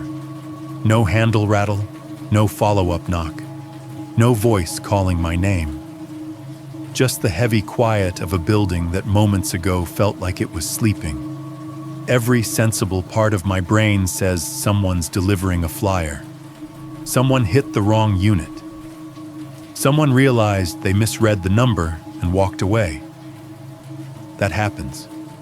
It's mundane, almost boring. Every other part of me is in the hallway with Sam, hand on the control room door, body tilted toward the sound. I stand up slowly, the chair legs scraping against the floor. I cross the room, each step measured. I press my eye to the peephole. The fisheye view of the hallway warps the world outside into a stretched, rounded frame. Off-white walls, brown carpet, the door across from mine shut. The exit sign at the end glowing its toxic red. No one is there. No footsteps receding down the stairs. No doors closing in the immediate vicinity. Just emptiness lit by the low-wattage bulbs the landlord installed to save money. I stay there longer than I need to, straining to pick up any hint of movement or sound beyond the glass. Nothing. My breath fogs the inside of the peephole, just a little blurring the edges of the view. When I finally back away, my phone buzzes on the table with a sudden text notification, and I jump again, cursing out loud. The adrenaline has nowhere to go. It just sits in my muscles, making my hands tremble as I pick the phone up and turn it over. Some spam message about a limited time offer. I put the phone face down, exhale, and tell myself again that I am being ridiculous. People knock on doors. That's what doors are for. There doesn't have to be a pattern in every noise. Later that night, when the building is even quieter, curiosity overtakes me. I open the app the landlord set up for our security system, one of those cheap services that gives you access to grainy footage from the front entrance and each hallway camera. I scroll back through the timeline to around the time of the knock.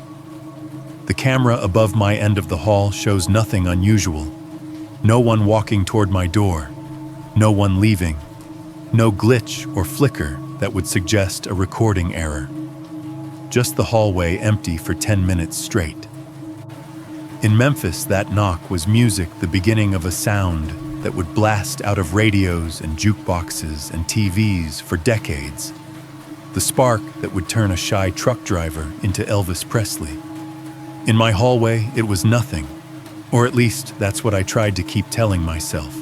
If you freeze the story right where we left it, in that hallway in Memphis, 1954, Sam leaning against the wall and hearing something new bleed under the studio door, you can almost feel the world tilting just a degree. He doesn't know that, of course. All he knows is that whatever's happening in the room he just left is nothing like the flat, awkward takes they'd been slogging through all evening. The guitar is brighter now, sharper. It jumps instead of drags. The rhythm snaps instead of shuffles. And over it all, that kid's voice, the shy truck driver, who could barely look anyone in the eye when he walked in, has turned into something alive. Sam pushes the door open. The studio is still the same cramped, overheated box it was half an hour ago. Acoustic tiles cables stands that ever-present ceiling fan, moving hot air in lazy circles. But the energy in the room is different, like somebody cracked a window in another dimension. The kid is in front of the microphone guitar strap, cutting across his sweat-damp shirt hair, sticking a little to his forehead. His eyes are half closed, not in some dramatic performance trick, but because he's gone somewhere else in his head. He's not thinking about the studio anymore. He's back in his own imagination, playing the way he probably does, alone, loose, wild, unconcerned with whether it's the right style. The band has fallen in around him. The bass player is grinning, shoulders rolling with the groove. The drummer's sticks are flying, catching the accents the kid throws out without even looking at him. They're not playing the song they started with. They're chasing the feeling he just stumbled onto by accident during the break. It's faster than the blues they'd been slogging through earlier, too restless to sit in that slow, dragging pocket. But it's not quite rock and roll as anyone understands it yet. It's somewhere in between, like a bridge between two islands nobody realized were so close. From the control room through the glass, Sam can hear it with a clarity that makes his skin prickle. The slap of the guitar strings when the kid really digs in. The way the mic catches his breath between lines, just a hint of roughness that makes it sound less like a polished act and more like a live wire. The drums bouncing off the walls with a tiny bit of echo, turning the small room into something that feels bigger. He doesn't ask them to stop. He doesn't tell them to do it again, but tighter. He does the only thing that makes sense. He runs, back into the control room, back to the board.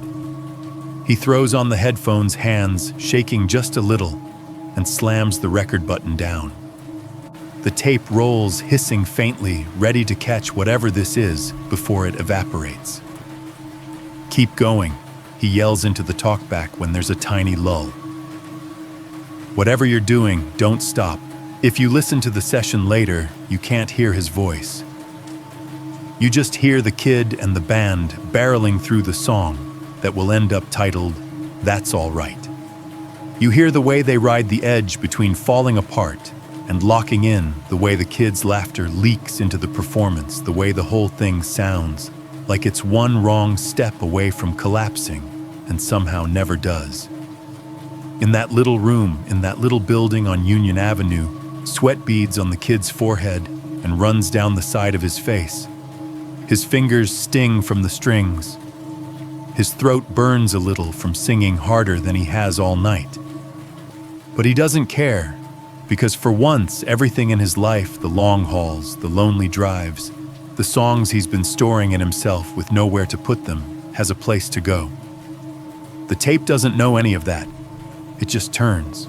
Later, when they play it back, the sound will come crackling out of the speakers with that unmistakable something that makes people lean in.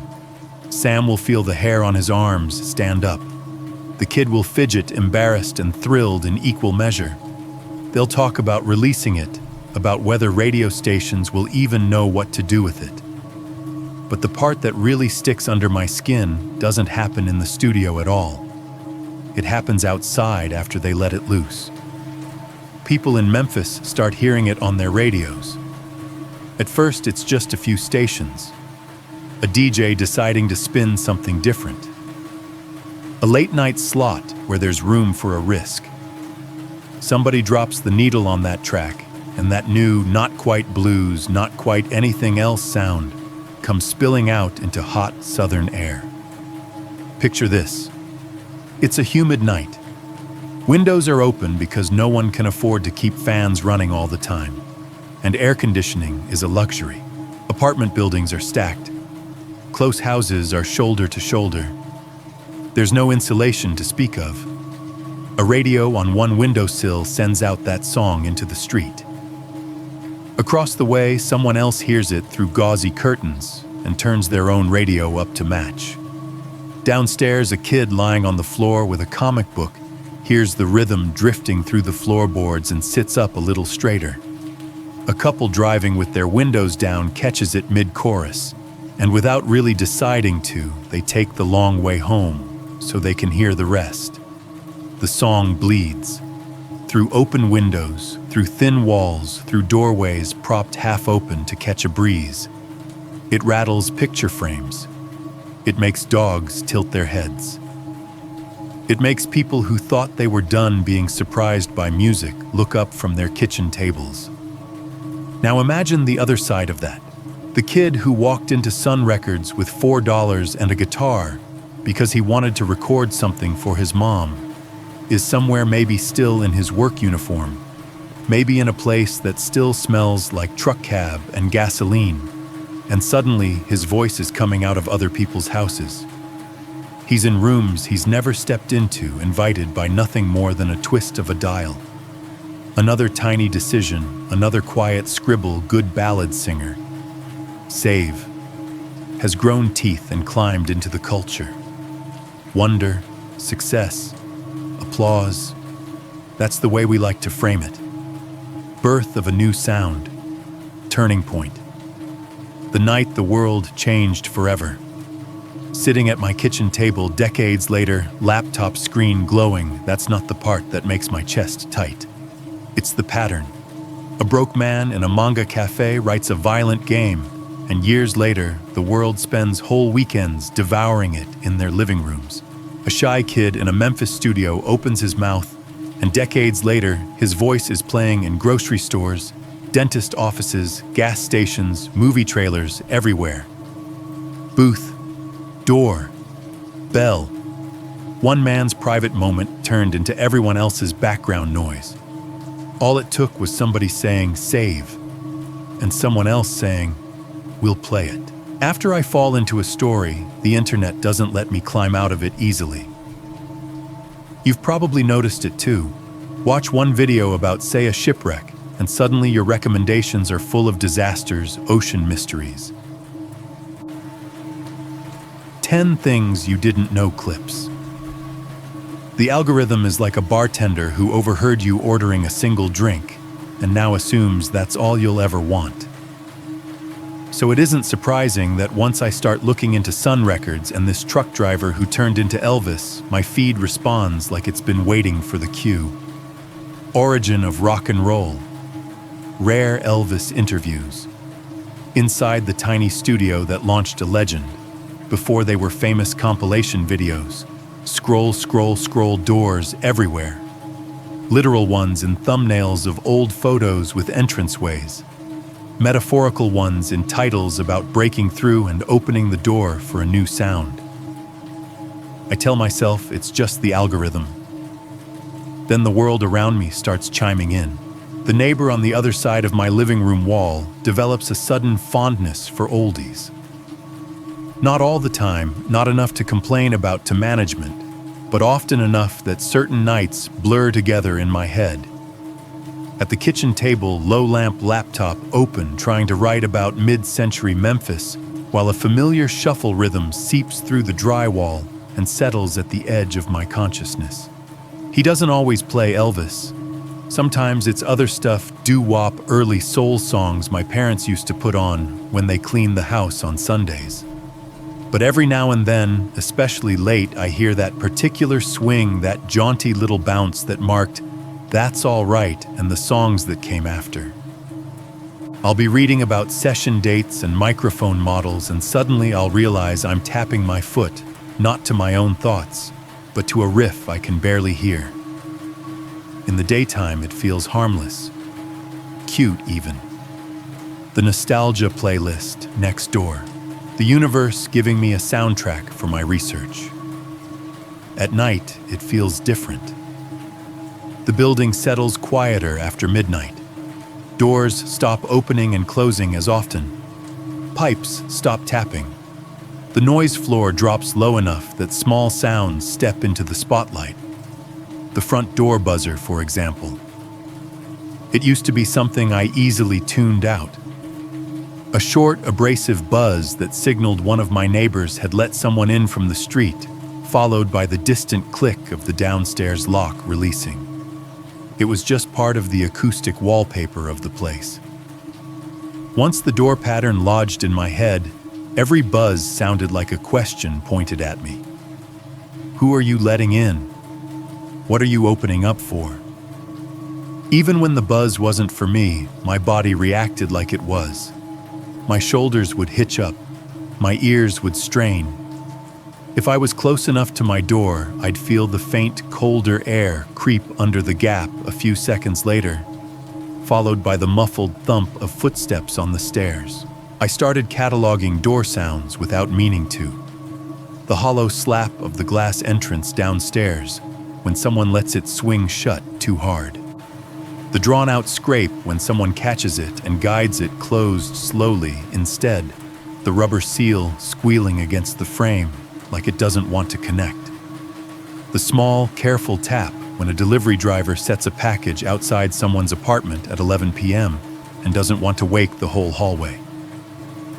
The chunky mechanical clang of my own deadbolt sliding into place. Every little noise felt amplified, like somebody had put a mic right next to each hinge and latch. And then there were the commercials. It sounds paranoid to say out loud, but it's what happened.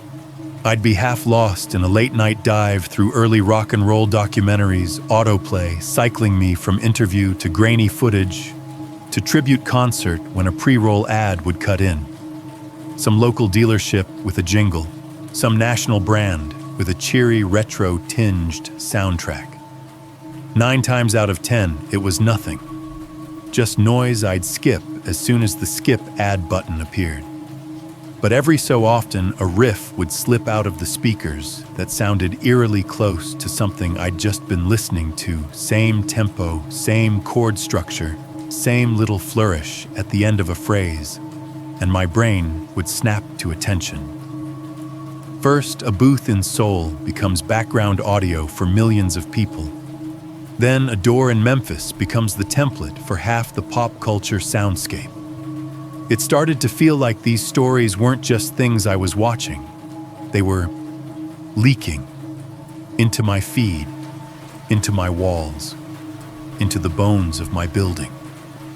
One night after yet another Elvis-related video popped up in the recommended sidebar, this one about the exact microphone he used in that first session. I closed the laptop mid-sentence and leaned back in my chair. My eyes drifted toward my apartment door, the deadbolt gleaming faintly in the lamplight. All 3 patterns I'd been chasing, the booth, the door, the bell, suddenly lined up in my mind in a way that made my skin crawl. The booth story: a man invites in a dangerous idea and lets it grow in his head until it crawls out into the world. The door story: a studio owner invites in anyone with $4 and accidentally opens a channel for a new sound. The bell story: a charity match, a boxing ring, and a bell that ends up ringing in a whole country's political future. In each case, it starts with an invitation. Not a mystical one, not a ritual, just a choice. Come in. Let's try it. Why not? They weren't summoning demons. They were making reasonable decisions moment by moment in rooms that felt small and private. And the effects were not private. I thought about my own little rituals, unlocking my door at 1 a.m. and stepping into a dark apartment with the TV already queued up to some horror channel. Clicking play next episode when I should have been turning off the lights. Opening another tab. Reading just one more article. Following another link. What was I inviting into my life by sitting here every night with these stories? Was I just educating myself, entertaining myself? Or was I in some small way turning my apartment into another little booth where something bigger than me liked to gather? The buzz of the front entrance sounded just then, sharp, rough, aggravated. Someone downstairs holding the button too long. It crackled through the building's bones, through my floor, into my chest. Outside my window, a car door shut. A voice laughed. Footsteps crossed the lobby. My deadbolt suddenly felt like a very thin line. The pattern wasn't just about their choices anymore. It was about mine. And I had no idea what exactly I was saying yes to. There's one night I keep coming back to when I'm trying to explain why I didn't just shrug all this off as late-night overthinking. It starts normally enough. I'm coming home from a late shift, the kind that leaves your brain buzzing and your body hollow. The clock on my dashboard glows a little past midnight. The streets are mostly empty, just a few cars sliding through intersections, a couple of people waiting at bus stops that look too lonely at this hour. I pull into the lot next to my building and park under a buzzing sodium vapor light. It gives everything that weird, jaundiced hue cars asphalt the patch of scrubby grass by the chain-link fence. Moths do their suicidally determined circuits around the bulb. When I cut the engine, the sudden drop in sound is jarring. The hum of the light fixture becomes the loudest thing. In the distance, a siren wails half-heartedly, then fades. I sit there for a minute, hands still on the wheel, listening to the tick of the cooling engine and the faint whoosh of the highway down the hill. The building looms in front of me, windows mostly dark, a few rectangles of blue flicker where insomniacs have TVs on. The front door is a blank rectangle of glass under a small awning. The lobby light behind it turns everything inside into silhouettes. I grab my bag, lock the car, and walk toward it. As I get closer, I can see my own reflection in the glass, tired eyes, slumped shoulders, that limp end-of-shift posture. I press the metal bar, and the door swings inward with its usual resistance hinges squeaking quietly.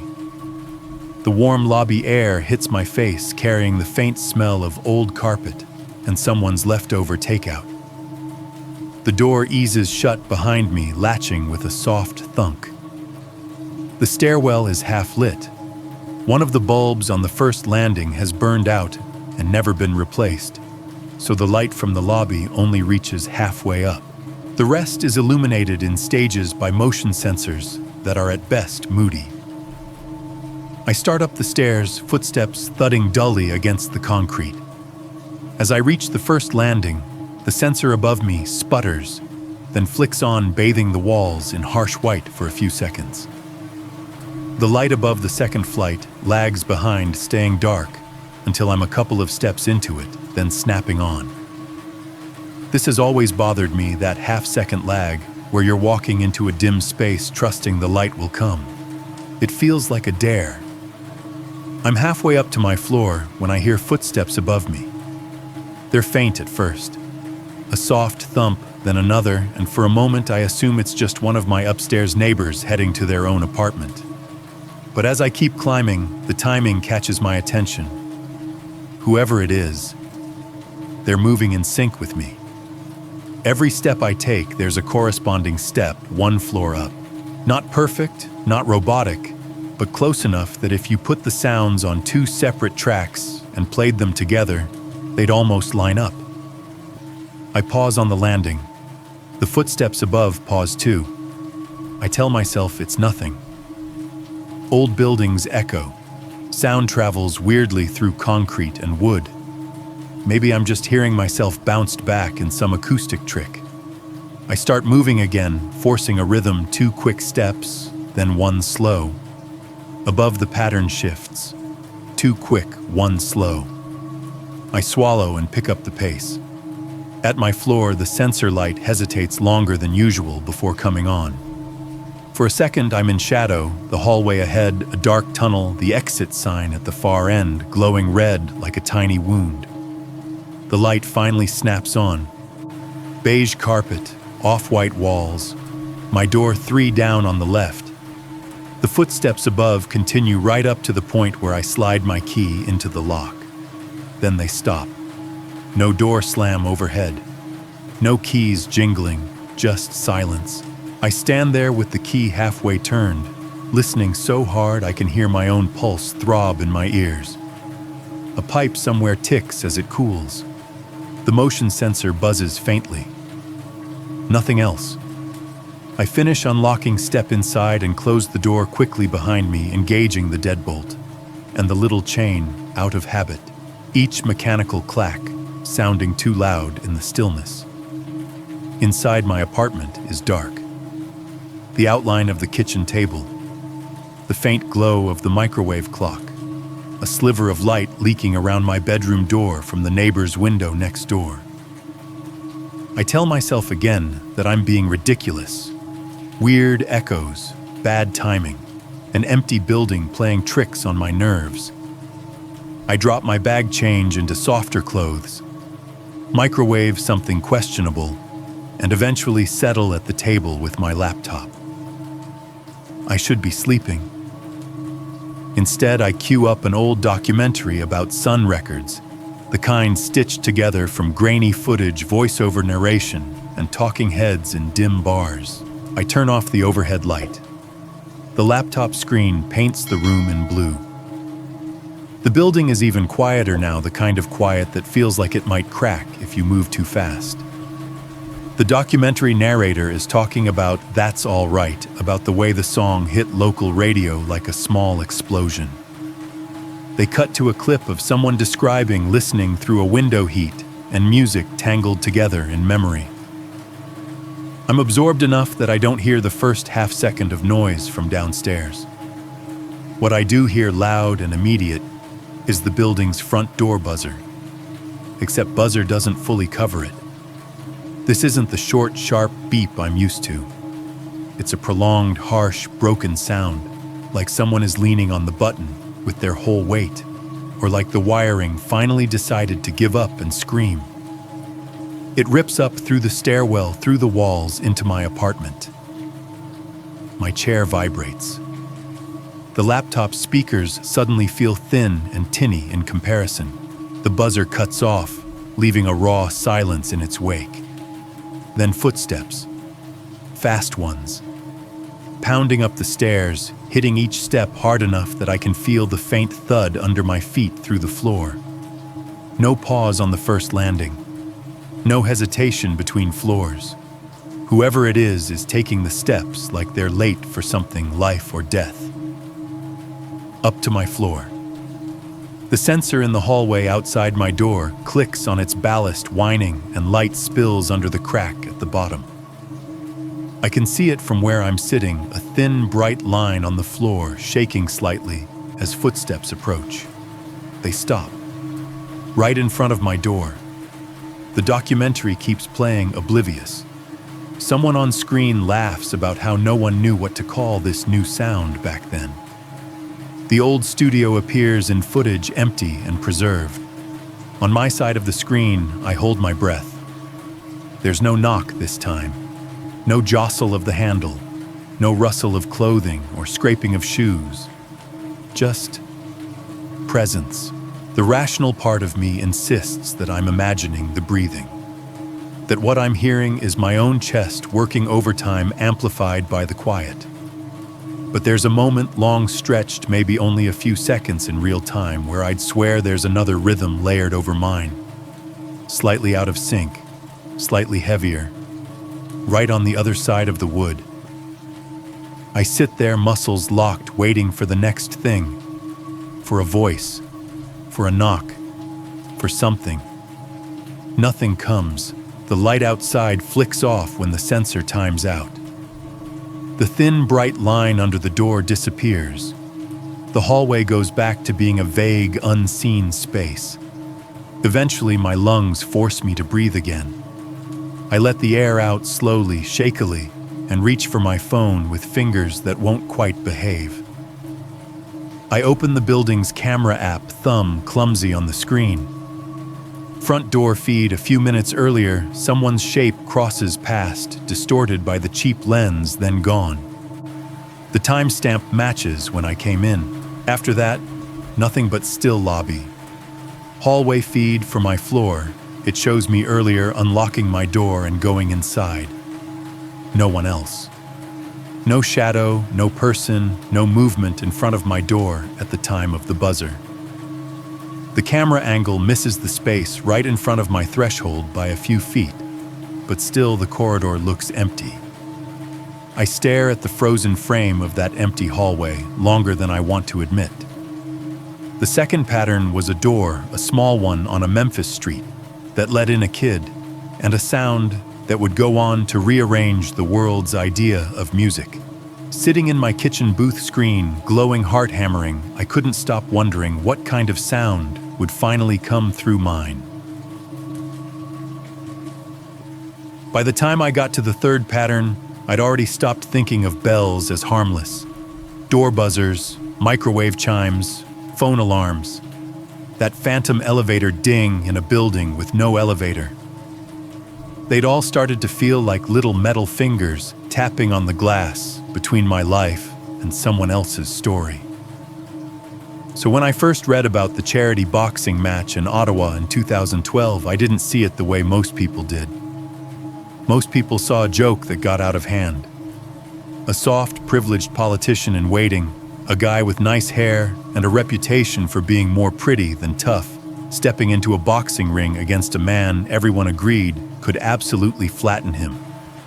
A spectacle for charity, a sideshow, an easy meme. A guy named Justin. They held the fight in a convention center turned arena for the night. Bright overhead lights rigged to a truss dumping white heat down onto the ring. The ropes tightened, the canvas stretched. A temporary cathedral built for one purpose, to turn two men hitting each other into a communal event. If you've never been at a live fight, it doesn't sound like you think it will. Yes, there's the roar of the crowd, a low, constant rumble that spikes into sharp, jagged peaks when someone lands a good shot. But under that, there's a whole other layer, the PA system whining with occasional feedback when an announcer gets too close to the mic, the slap of gloves against pads during warm-ups, the creak and pop of the ring itself when fighters bounce on their toes to stay loose. The air is thick with sweat beer and cheap cologne. Plastic cups crumple underfoot. People lean over the railings of the cheap seats, shouting things they'd never dare say to anyone's face outside that room. When Justin steps into the ring, the place doesn't go quiet for him. It gets louder. He's the underdog, and not in the heroic movie way. He's the punchline. People don't see a fighter when they look at him. They see a politician's kid, a teacher, a man from a well-known family whose life people assume has never included getting punched in the mouth. His opponent, nicknamed Brass Knuckles, has the opposite aura.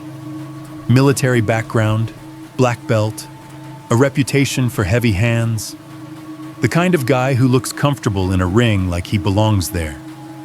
The crowd likes him instantly because he fits their idea of what a fighter should be. Even the commentators can't help themselves. As I watch the replay on YouTube years later, I hear it in their voices. They're trying to stay professional, but the laughter leaks through when they talk about Justin. They call him Shiny Pony on live television, as if his only role here is to get beat up in a way that makes everyone feel better about their assumptions. The ring announcer introduces them, voice-booming words echoing off the rafters. The camera cuts between the two corners, one man bouncing lightly, gloves tapping together, the other tight-jawed, trying to keep his nerves from showing. All of it, the crowd noise, the commentary, the arena hum, blurs into one big sound in my apartment speakers. Until the bell rings. It's not the clear, crisp ding you hear in movies. It's harsher than that. A flat, metallic clang that slices through the roar like somebody hit a piece of pipe with a hammer. It doesn't ring so much as vibrate, the resonance rattling inside your skull, even on a recording. In the arena, that bell means one thing: the start of round one. The start of what everyone assumes will be a beating. The camera zooms out. The men come forward. The crowd surges in volume like a wave pushed by suddenly stronger wind. The commentators talk over each other, barely holding back their glee at what they think is about to happen. But sitting at my kitchen table, watching a grainy upload of a decade-old charity fight, that first clang lands differently.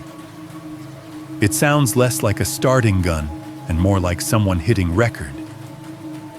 The bell that's supposed to signal the beginning of a humiliation is quietly starting something else.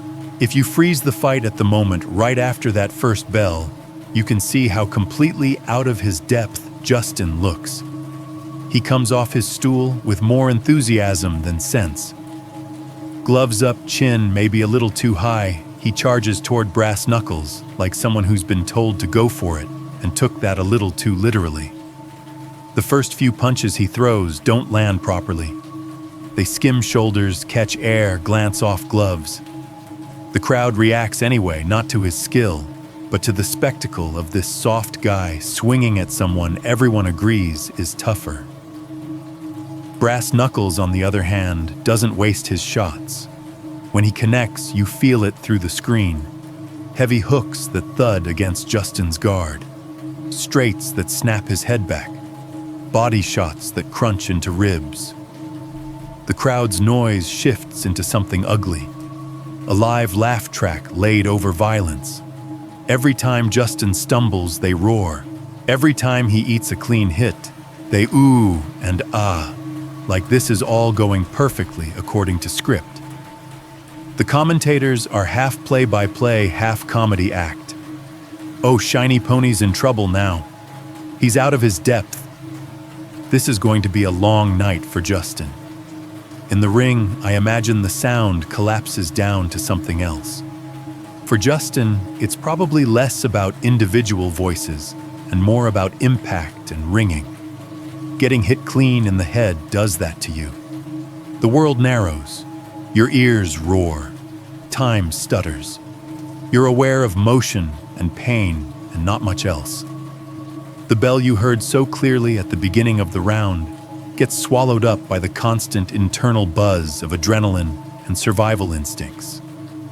He spends most of that first round just trying to stay on his feet.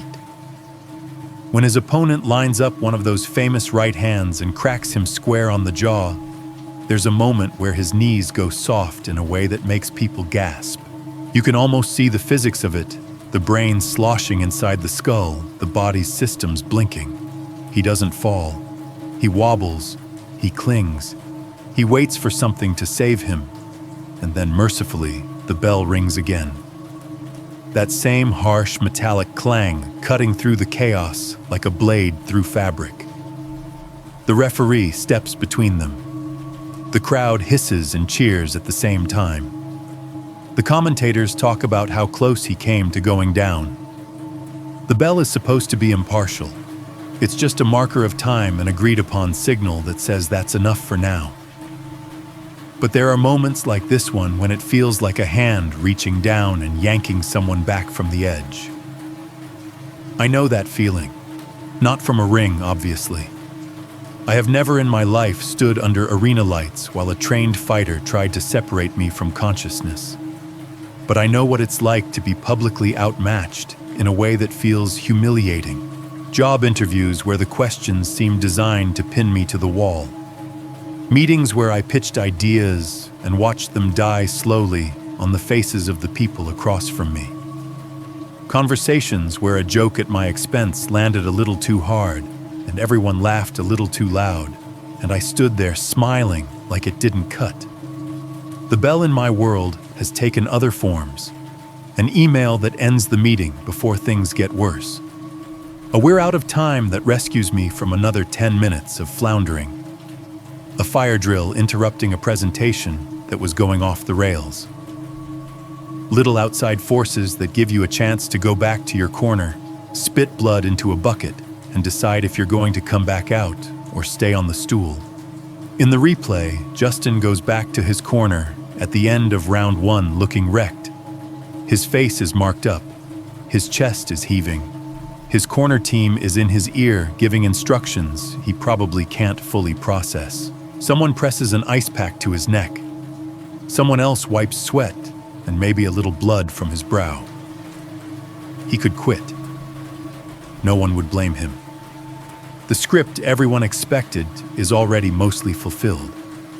He tried. He got pummeled. The shiny pony nickname would stick sure, but at least he wouldn't risk serious damage. The bell rings again. Round 2. Here's where the story bends. He gets up. He goes back to the center of the ring, and this time when he throws punches, they land. Not all of them. Not perfectly. But enough. The first time he really connects, you can feel the shift. Brass Knuckles takes a shot he didn't see coming, and his body ticks back half a step. It's small, but it sends a ripple through the whole arena. The roar changes shape. There's still noise, but the flavor is different, less mocking, more surprised. The commentator's tone stutters. They go from smirking to slightly impressed without quite admitting it. Oh, nice little combination from Justin there. Shiny ponies showing some grit. Justin starts stringing punches together. Jab, cross, hook. Nothing world-class, nothing that would make a professional trainer's jaw drop. Just steady, stubborn offense from someone who refuses to stay inside the box he was put in. Watching the replay, there's an extra layer of weirdness that wasn't there live. The commentary track was added afterward, or at least processed separately from the raw audio. So sometimes when a punch lands, you hear the smack of glove on flesh first, and then a fraction of a second later comes the commentator's reaction. Snap. Then, oh big right hand from Justin, that tiny delay messes with my head. It's like the universe is reacting a little too slowly, like reality needs a second to catch up with what just happened. In my apartment, I've got the fight playing on my laptop, sound up just enough that I can hear the crowd without shaking the walls. My phone is face down on the table, notifications muted. Or so I think. As the second round heats up, the bell's roll changes. It's no longer just the thing that saved Justin from getting knocked out. It's also the thing that keeps pausing his momentum. Every time he starts to really get to brass knuckles, the bell cuts in and forces him back to the corner, breathing hard, eyes bright. Between those interruptions, something strange starts happening on my end. A notification slips through on my phone, some random app I forgot to silence fully. A tiny bell-like chirp. It goes off as the second round begins right over the sound of the arena bell on the video. For a split second, they align perfectly, like the cheap little chime in my kitchen and the heavy metal clang in Ottawa are part of the same signal. I flip the phone over, more annoyed than scared, swipe the notice away, and put it on Do Not Disturb. A few minutes later, Justin lands another solid combination. Brass Knuckles stumbles, the crowd surges, the commentators trip over themselves. The arena bell rings to end the round. And my microwave left plugged in but unused, emits its default timer finish tone. I never set a timer. My chest tightens. It's probably nothing, some glitch, some residue from having used the kitchen timer earlier in the week. I tell myself that, and reach over to unplug it, watching the display die into a blank black square. But as I settle back in eyes on the screen, the pattern digs in. Getting hit. Getting up. Bell ringing. Sound bleeding across time and space. The fight moves into its last act. My apartment goes quieter and louder at the same time. Round 3 is where the shiny nickname dies. By now, Justin has taken the best brass knuckles can throw at him and stayed upright. He's been rocked, rallied, and saved by the bell. In the second round, he showed he could do more than just survive. He could hurt the man everyone thought would walk through him. When the third bell rings, another harsh metallic slash through the arena. Noise he doesn't charge wildly this time. He advances with purpose. He throws jabs to find range crosses to test the guard hooks to the body to sap whatever energy his opponent has left. Each punch lands with a satisfying smack that the microphones around the ring pick up and feed into the broadcast. Brass knuckles starts to look different. The confidence from the first round is gone. His movements are slower, his guard a little lower, his footwork less crisp. The roles people assigned to them before the fight killer and victim wolf and lamb have started to blur at the edges. The crowd, fickle like all crowds, shifts with the tide. Where they once laughed at Justin eating shots, they now roar when he dishes them out. You can hear the hunger in it, the excitement of watching a narrative flip in real time. They love an underdog, but only if he starts to win. The commentators lean into it hard. Shiny ponies turning into a warhorse here. Justin is not backing down. Brass knuckles looks hurt. The ring becomes its own little universe of sound. Gloves thudding, feet squeaking against the canvas, men grunting with each effort. The ref's shoes soft against the floor as he circles, and under it all the memory of that bell always waiting, promising an end point. Then Justin lands the shot. A clean, straight punch snaps into Brass Knuckles' face. You can see the impact travel through his body, a jolt, a stumble, a sudden gush of blood from his nose that sends a spray into the air. It's not gratuitous. It's just the reality of bone and cartilage meeting force.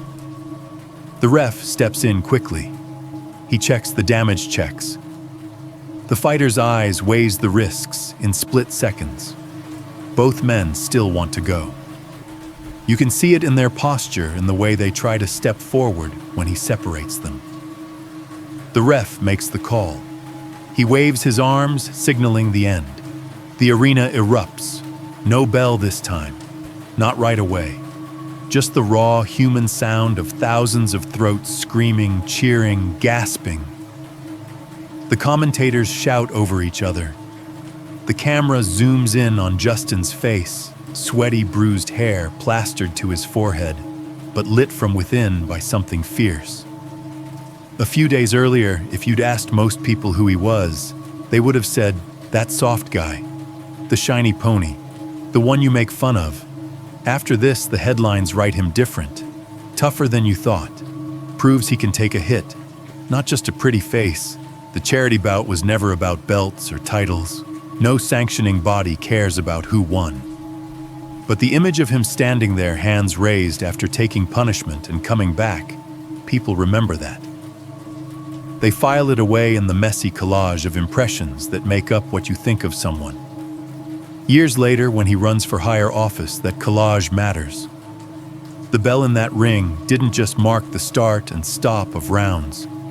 It marked the beginning of a story people would tell themselves about him. He's tough enough. He can handle hits. He's not just the caricature his critics painted. One clang in an arena echoing forward into voting booths, opinion polls, history books. In my apartment, I paused the replay on the image of Justin with his arm raised, brass knuckles in the background. looking dazed and disappointed and bloody. The crowd's noise cuts off mid-roar. The room snaps back to its normal sound. Fridge hum, HVAC whisper, the faint tick of the kitchen clock, and bells. There are always bells now. Fire alarm tests in my building that get announced with little flyers slipped under doors. Between 10 a.m. and 2 p.m. alarms will sound intermittently. I'm at my table when they go off, shrieking electronic tones that drill into my skull. Even when they stop, I hear phantom echoes for hours. The microwave now replugged. After I convinced myself I overreacted, beeps when my food is done. But sometimes, even when I haven't set anything, I swear I hear one single beep from the kitchen while I'm in the shower or the bedroom. I come out, and nothing on the display has changed. My phone alarms are the worst. I used to set them intentionally, wake up appointment reminders, don't forget to send that email. Now I keep finding new ones I don't remember setting at all, little chimes, scheduled for odd hours, 3:17 a.m., 2:13 a.m., 1:47 a.m. Times that mean nothing on paper but that line up disturbingly well with the late-night moments that have been defining these patterns. My apartment at 2:13, the receipt at 3:17, the in-between hours when the building feels hollow. Sometimes it's not even my devices. I'll be lying in bed, finally having convinced myself to try sleeping without a podcast or TV murmuring in the background, when a sound will pull me out of the shallow doze. One single chime. Not loud, not urgent, just precise. A little bell-like tone that could be a notification from a neighbor's phone or a computer down the hall or some appliance changing modes. I check my screen, nothing. Check the time, 3:17 a.m. or 2:13 or some variation of those cursed digits. Enough to make me think of the stories I've been marinating in. Enough to make my brain mutter, "Of course it's that time." And then there was the smoke detector. It's mounted on the ceiling just outside my bedroom door. Little white puck with a test button and a tiny LED that blinks green every so often to prove it's alive. I never think about it until it chirps. You know the sound. Not the full alarm, not the sustained wail that means get out now. The lonely single beep that means low battery. It's worse in some ways because it's sporadic. It waits until you're not expecting it and then stabs you with one sharp tone. Then nothing. Then maybe again 20 minutes later. It's designed to annoy you into changing the battery. This night I'm at my table again, laptop open, drafts of this whole mess spread out around me. My notes page is a tangle of arrows and underlined words, booth, doorbell. Next to bell I've written mercy, start, end, identity shift. I'm trying to craft a line about Justin, about how that charity fight and the bell that framed it changed the way an entire country saw him. I type, "The bell changed how an entire country saw him." The second my finger hits the period key, the smoke detector chirps. One single piercing beep from directly above my head. I flinch hard enough that my chair skids back an inch. My heart slams against my ribs. For a few seconds, the only thing in my world is the after ring of that tone bouncing around inside my skull. Then the normal apartment noises rush back in. I look up at the detector. Little green light blinking calmly. Of course, I tell myself. The battery's low. It's annoying but mundane. I grab a chair, drag it under the detector, and climb up, fingers already reaching for the twist and release motion I've done a dozen times in other apartments. The plastic casing comes off with a reluctant little squeal. I cradle the detector in one hand and examine the battery compartment with the other. The battery is new, not metaphorically. Actually new. I changed it a month ago after the landlord sent one of those reminders about safety checks. The contacts are clean, no corrosion. The battery is seated properly. The little test button, when I press it, remains stubbornly silent. No chirp, no full alarm, nothing. I stand there on the chair holding a perfectly functional device that just beeped at me at the exact second I typed that line about a bell-changing fate, and my mind does what it always does when it's cornered. It reaches for rational explanations. Glitch, random self-test, static discharge. A coincidence in timing so perfect it feels intentional. I put the battery back in, twist the detector into place, climb down. My legs feel less steady than they should. Back at the table, the sentence on my screen waits patiently. The bell changed how an entire country saw him. I add another line beneath it without fully deciding to. And in my apartment, the bells wouldn't stop ringing no matter how many times I checked the batteries. The third pattern was a bell, a simple piece of metal in an Ottawa ring, a compression of sound waves that somehow helped tilt a nation's perception of a man. Sitting alone at 3:17 a.m., fingers hovering over the keys, ears straining for the next stray chime in the walls, I started to wonder if all these little noises in my life were just false alarms, or if something somewhere was trying very hard to let itself in. I guess this is the part where I stop hiding behind other people's stories and actually tell you who's talking to you. I'm in my late 30s, close enough to 40, that the number feels like a hallway I'm already walking down. I live alone in a one-bedroom apartment, in a not great, not terrible neighborhood, somewhere between the city and the suburbs. The kind of place where there's a 24/7 gas station across the street and a highway close enough that you can hear it when you're trying to fall asleep, but can't see it from your window. Most nights when normal people are winding down, I'm either at my job or coming back from it. I work hospital admin on the night shift. Nothing glamorous. I'm not a doctor, not a nurse, not even a tech. I sit at a desk under fluorescent lights that never turn off behind a counter that's always just a little sticky managing check-ins forms, insurance questions, and the slow grinding machinery of the system. I process people who are scared, angry, exhausted, confused. Sometimes they're all of those things at once.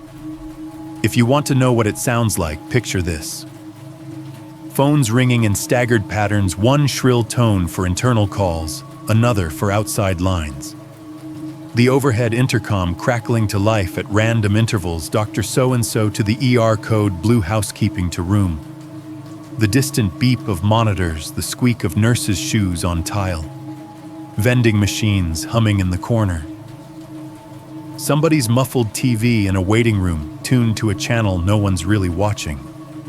The air smells like disinfectant, burnt coffee, and stress. We have a digital clock over the main desk that blinks away the hours in harsh red numbers. I've watched whole nights evaporate on that thing 1 minute at a time. I didn't grow up dreaming about keystrokes and copiers. I wanted to be a writer once, or a musician, or an athlete, depending on which year of my childhood you checked in on. There was a time when I believed, with the kind of unearned confidence only teenagers have, that my life would split open along some obvious, dramatic fault line. The big break, the discovered talent, the coach who said, "Kid, you've got something." It never happened. I wrote things. No one read them. I played in bands. We broke up before we played anywhere that paid in anything more than drink tickets. I played sports in school until it was clear I wasn't fast enough, tall enough, or obsessed enough to go anywhere with it.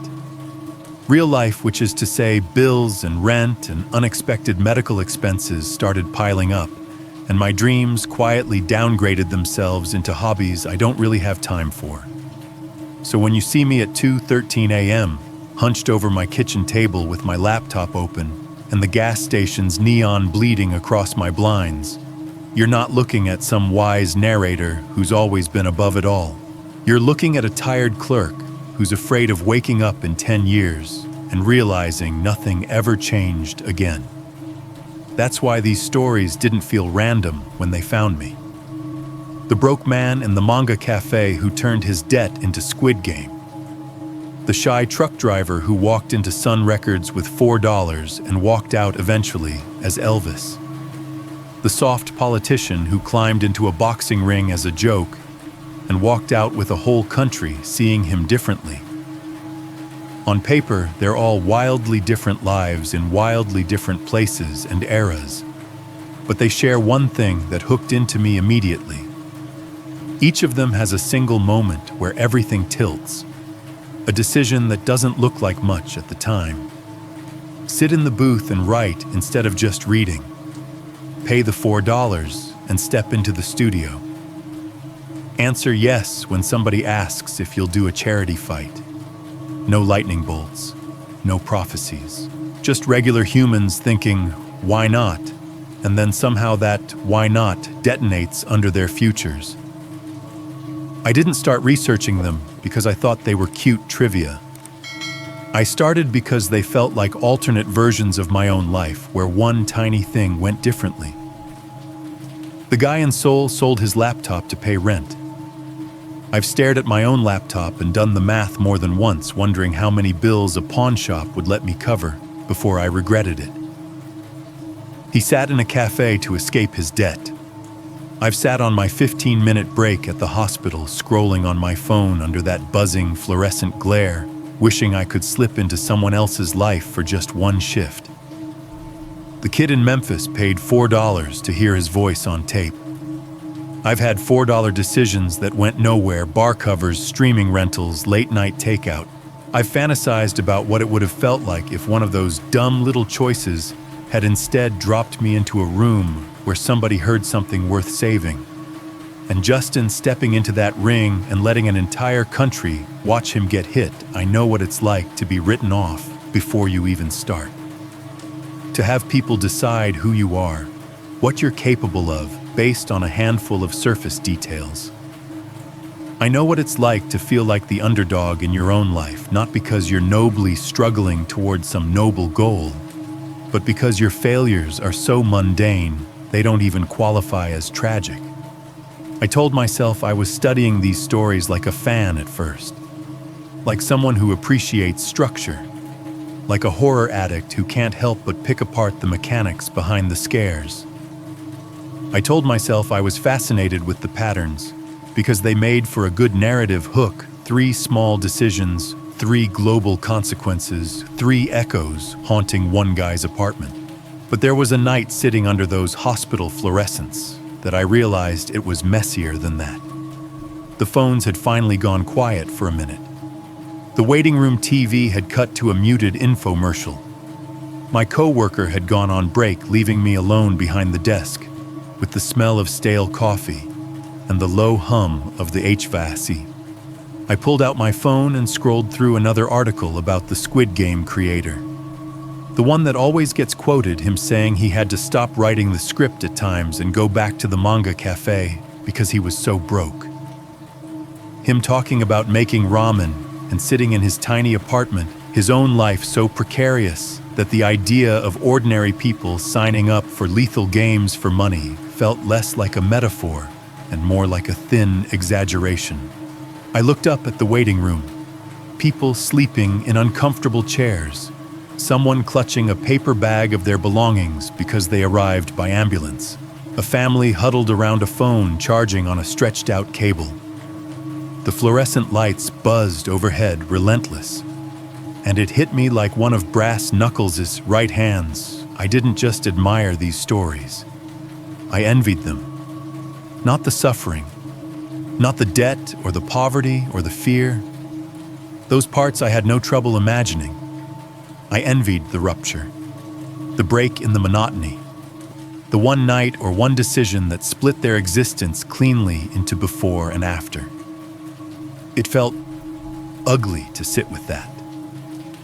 To realize a part of me, the part that still remembered being 19 and thinking something big might happen, was looking at other people's struggles and thinking, at least it led somewhere. At least their horror had a payoff.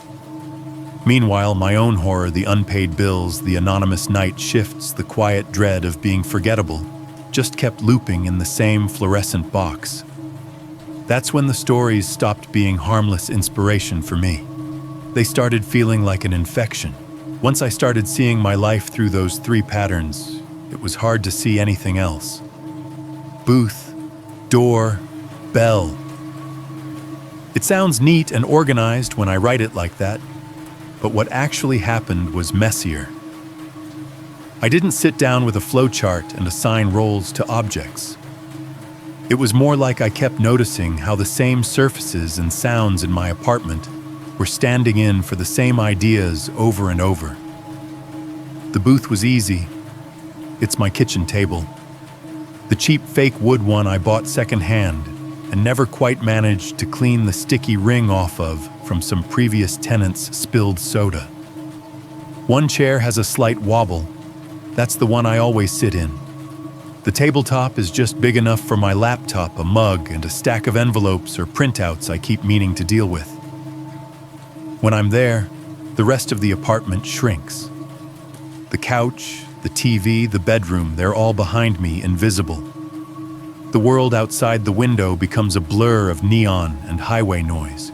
It's just me, the glow of the screen, the steady presence of the bills I keep shuffling into new piles without ever making them smaller. That's my booth.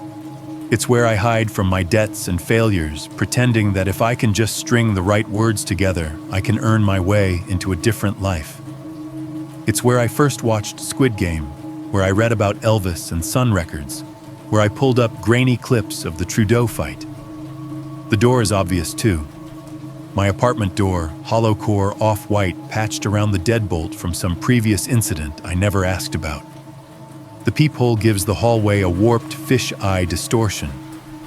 The deadbolt slides with a satisfying heavy clunk. The chain rattles when I set it, a fragile little extra line of defense that probably wouldn't stop anyone truly determined. It divides everything neatly. Inside is me and my stories. Outside is whatever decides to visit. After the footsteps that matched mine, the double knock, the breathing without a body, that door stopped being just wood. It became a mouth. It let in drafts, sounds, packages, people, echoes. It was the one thin line between this is just my private obsession, and this is something that can touch me. And then there's the bell. Not one bell. The idea of a bell. The concept of a sound that marks a change or demands your attention. My phone, obviously. Little chimes and dings and buzzes for texts, emails, app, notifications, reminders. Most of the time, I mute them without thinking. Sometimes they sneak through, especially late at night when everything else is quiet, and a single chirp feels like a slap. The building itself has its own bells. The horrible broken buzz of the front door. The intercom crackle from the lobby. The occasional test of the fire alarm system, where they blast that piercing tone just long enough to make your teeth ache. Even my appliances have their own versions. The microwave beeping, the coffee maker chiming when it's done brewing, the laundry room downstairs, announcing the end of a cycle with a sad little song. Once I started mapping everything onto booth, dock, door, bell, I realized something else. The weirdest noises never seemed truly random. They clustered around the moments when I was thinking about one of the three patterns. It wasn't subtle once I started paying attention. It was like whatever lived in the timing of things decided to lean harder. There was a night I was replaying a clip of the Squid Game creator talking about his debt. He was describing how interest piled up faster than he could pay it down. How some months he was choosing between noodles and rent, how the sense of being hunted by numbers never fully left. I watched his face on my screen, tired, wry, oddly calm, and the captions rolled. Sometimes I had to stop writing and go back out into the city to avoid thinking about money for an hour. Right as he said the word money, a cash register sound rang out from the apartment next door. Not metaphorically, an actual cash register sound. Some TV ad, I realized a second later. One of those jingles that uses an old ka-ching effect as a joke. But the timing was so exact that for a moment my brain didn't accept the explanation. It just logged the overlap his debt my wall, that stupid cheerful ka-ching syncing up like they were sharing a script. Another night, I was deep into a documentary about Elvis and the early days at Sun Records. They were playing a scratchy clip of That's All Right and talking about how radio stations started looping it, how people called in to request it again and again, as the narrator said. And then the song spread through Memphis. The Bluetooth speaker in the apartment upstairs glitched. I don't know what caused it. Maybe they switched inputs, maybe the connection with their phone cut out. But for about 2 seconds, my ceiling blasted a fragment of an old rock and roll song at way higher volume than anything else they'd been playing that evening. Just a sliver, a guitar lick, a snare hit, and the tail end of a vocal yelp. Then it cut off. Back to muffled TV show dialogue. It was like some radio station had ripped through the drywall, shouted one bar at me, and vanished. Another time I was watching highlights of the Trudeau fight again, writing about the way the bell framed his transformation in people's eyes. The crowd roar was low on my laptop speakers, the commentators chattering over it in that half-mocking tone. As Justin walked back to his corner after the second round, the arena bell rang. At the same instant, right outside my window, a car alarm chirped once. Not the full siren, just that single high-pitched beep that means someone locked or unlocked their car. I looked through the blinds and saw no one in the lot. No doors opening, no headlights blinking. Just rows of parked cars under the sodium vapor light the hum overhead, and my own reflection faintly superimposed on the glass. If it had happened once, I could have shrugged it off. Twice, and it would have been a weird coincidence. But it kept happening. Fridge compressor kicking on right as the show's doll said green light. Hallway light relay clicking at the precise moment a Sun Records engineer said roll tape in an old interview. My upstairs neighbor dropping something heavy on the floor exactly when a punch landed in the Ottawa ring. None of it was loud enough to wake the building. None of it was dramatic enough to make a good story on its own. But stitched together in the half-light of my kitchen booth, it started to feel like I was sitting in the middle of a soundboard. Someone else was operating. I don't pretend this proves anything. I know how pattern seeking works. Give a human brain 3 dots and we'll draw constellations between cities that never met. But I also know how it felt. Like I had turned my apartment into a receiver, and something somewhere liked the way my life resonated with those 3 stories. I didn't sit down one night and decide calmly I'm going to write this to a horror channel. It started as a note.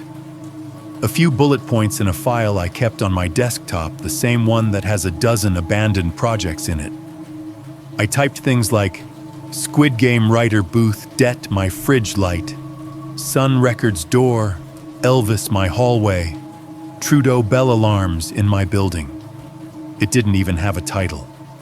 Then one night after the smoke detector chirped on the period of that line about the bell changing a country, I opened a new document instead. Dear channel name I wrote and immediately deleted the dear because it felt too formal. I tried again. I don't know if you'll ever read this, but backspace, backspace, backspace.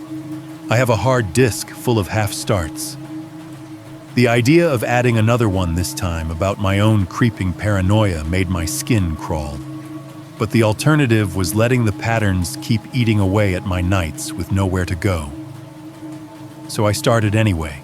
I wrote about the booth, about my kitchen table at 2:13 a.m., the fridge hum, the gas station neon, the ding that shouldn't exist.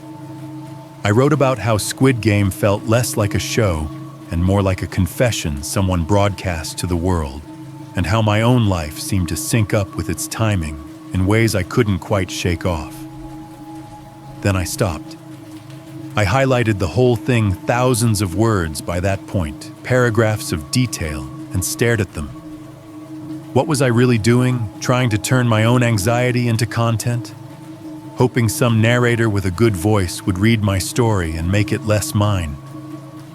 The longer I looked at the block of text, the more it felt like an infection on the screen. I pressed delete. The document went blank. At that exact moment, my browser crashed. Not the horror movie kind of crash with flashing screens or scrambled text. Just the boring modern one. Everything froze for a second, stuttered, and then quit itself. The little error dialogue popped up. Something went wrong. I restarted, wrote again. This time I got as far as the Sun Records part.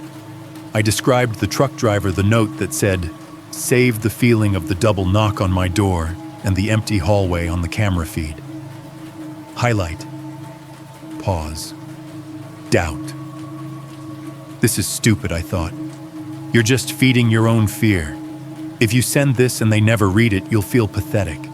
If they do read it and other people hear it, you'll feel exposed. Delete. The lights flickered. Just once. A brief blink where the overhead fixture over my table went dark and came back like someone tapped the building's power line with a finger. The lamp on my table cut out and returned in sync, the laptop screen dimming for just long enough to make my reflection jump out at me. I told myself it was a coincidence. Old wiring. The gas station across the street switching something on. A brownout. The third time I got further. I wrote about the door, the Ottawa fight, the bell. The way my hallway footsteps had matched the invisible steps above me. The breathing outside my door. The front entrance buzzer wailing while the cameras showed nothing. I wrote about the smoke detector chirping on that sentence about the bell changing everything. I wrote about the patterns about my job, about the envy that made me feel small and mean. The draft looked like a real story now, an actual submission. I could picture someone on your channel team opening it, skimming the first lines, deciding whether they'd make good audio. I hated how much I wanted that. I highlighted the entire document again from Chapter 1, the first pattern, the booth down to wherever I'd stopped. My finger hovered over the delete key. The building's intercom buzzed. Not the lobby panel, not my phone. The ancient little box on my wall next to the kitchen, the one that rarely gets used. It emitted a long, staticky buzz, like someone downstairs had pressed the wrong button, or all of them at once. I turned to look at it. The sound cut off. No voice followed. No humble, sorry, wrong apartment. Just silence. I put my hands back on the keyboard. My heart was beating way too hard for something this stupid. It was just a draft, just words. I could walk away. I could close the laptop, go to bed, clock in tomorrow, swallow my unease with the hospital coffee. Instead, I did what I always do when I'm trapped between fear and shame. I tried again. I kept writing. I dragged myself through the rest of my history with these stories, the times the sounds synced, the nights I walked into my apartment, feeling like I was stepping onto a set someone else had dressed. I wrote about the booth, the door, the bell, about how they'd started to feel less like metaphors and more like coordinates on some map I couldn't quite read. Then I did it again. Highlight. Pause. Doubt. My thumb tapped the touchpad. My cursor hovered over that wall of blue text, and I thought, if I delete this, I can pretend none of it mattered. I didn't hear the fire alarm start so much as feel it. 1 second my apartment was quiet, the only sound the hiss of my laptop fan and the distant hum of the gas station. The next, my entire world was nothing but siren. The building's alarm system went off at full volume. A piercing, shrill electronic wail exploded through the walls from the speaker in the hallway outside, from the unit in my living room. It wasn't the lonely little chirp of a low battery. It was the full get out now blast so loud, it felt like it was boring straight into my skull. I yanked my hands away from the keyboard and clapped them over my ears, the chair skidding back, my heart ricocheting off my ribs. The sound was physical. It vibrated the lamp, the glass in the window, the cabinets. Somewhere down the hall, I heard a door fly open, someone shout something wordless. A baby started crying in a neighboring unit, their voice weirdly thin against the panic tone. No one had posted a notice about a test. No email, no flyer, no warning. The alarm blared for what felt like hours, but was probably less than a minute. Then, just as suddenly, it cut off. The silence after was a different kind of deafening, my ears ringing with phantom echoes. I sat there breathing hard, fingers still curled around the edges of my chair. The smell of dust, shaken loose from the speaker, hung in the air. I turned slowly back toward the laptop. The document was still open. The text I'd highlighted, fully intending to erase, was still blue, waiting for its sentence. I stared at it for a long time, my fingers hovering over the keys. The instinct to delete was still there, but it had mutated. It wasn't about embarrassment anymore.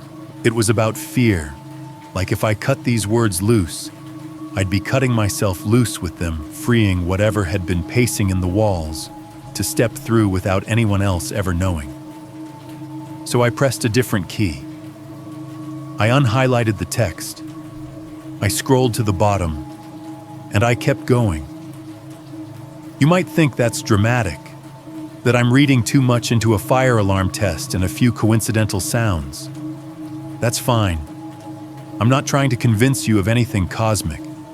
All I know is that every time I've tried to stuff this back down into silence, something in my environment has screamed. Everyone says these stories are inspiring. I'm starting to think that's the scariest part. Inspiration is just another word for a door you can't close once you've walked through it. It's a Friday night that's technically already Saturday morning, the way nights like mine always seem to be. The clock on my microwave says 2:13 a.m. again. Rain has been coming down for hours, not a storm, not dramatic, just a steady small tapping that makes the glass in my window feel thinner than it is. Every so often a car hisses by on the wet road outside, tires whispering on asphalt, but the traffic has thinned to almost nothing. Somewhere far off, a siren wails and then smears into the background, more suggestion than sound. Inside my apartment, it's just me and the glow of my laptop. I'm at the kitchen table, my booth, with the same lamp, the same wobbly chair, the same stack of unpaid envelopes off to the left. The document with everything I've told you so far stretches up the screen pages and pages of other people's turning points and my own small noises. I'm close to the end, or at least I think I am. With stories like this, you never really know where the end is until it's already behind you. The HVAC has been humming all night, a steady, comforting rush through the vents that does more to keep the silence away than it does to regulate the temperature. The fridge has settled into its usual low growl, the compressor cycling on and off like a bored animal. I'm tired enough that my eyes blur every few sentences, but wired enough that my hands won't stop moving. Each keystroke sounds louder than it should. The plastic of the keys clicks under my fingers in a rhythm that reminds me of footsteps on tile. I pause to roll my shoulders, crack my neck, take a sip of lukewarm coffee that's gone bitter in the mug.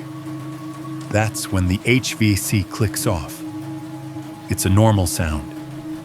A soft mechanical thunk from somewhere in the building, followed by the subtle fade of white noise as the air stops moving. But the effect is immediate. Without that background hum, the apartment feels like it's been unplugged from the world. The fridge's soft rumble stands out suddenly too loud, like someone breathing just out of sight.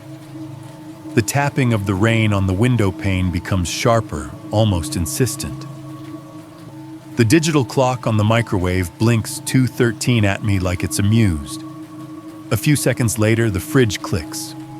That tiny mechanical tick relay switching compressor cutting out, is one I've heard 1,000 times.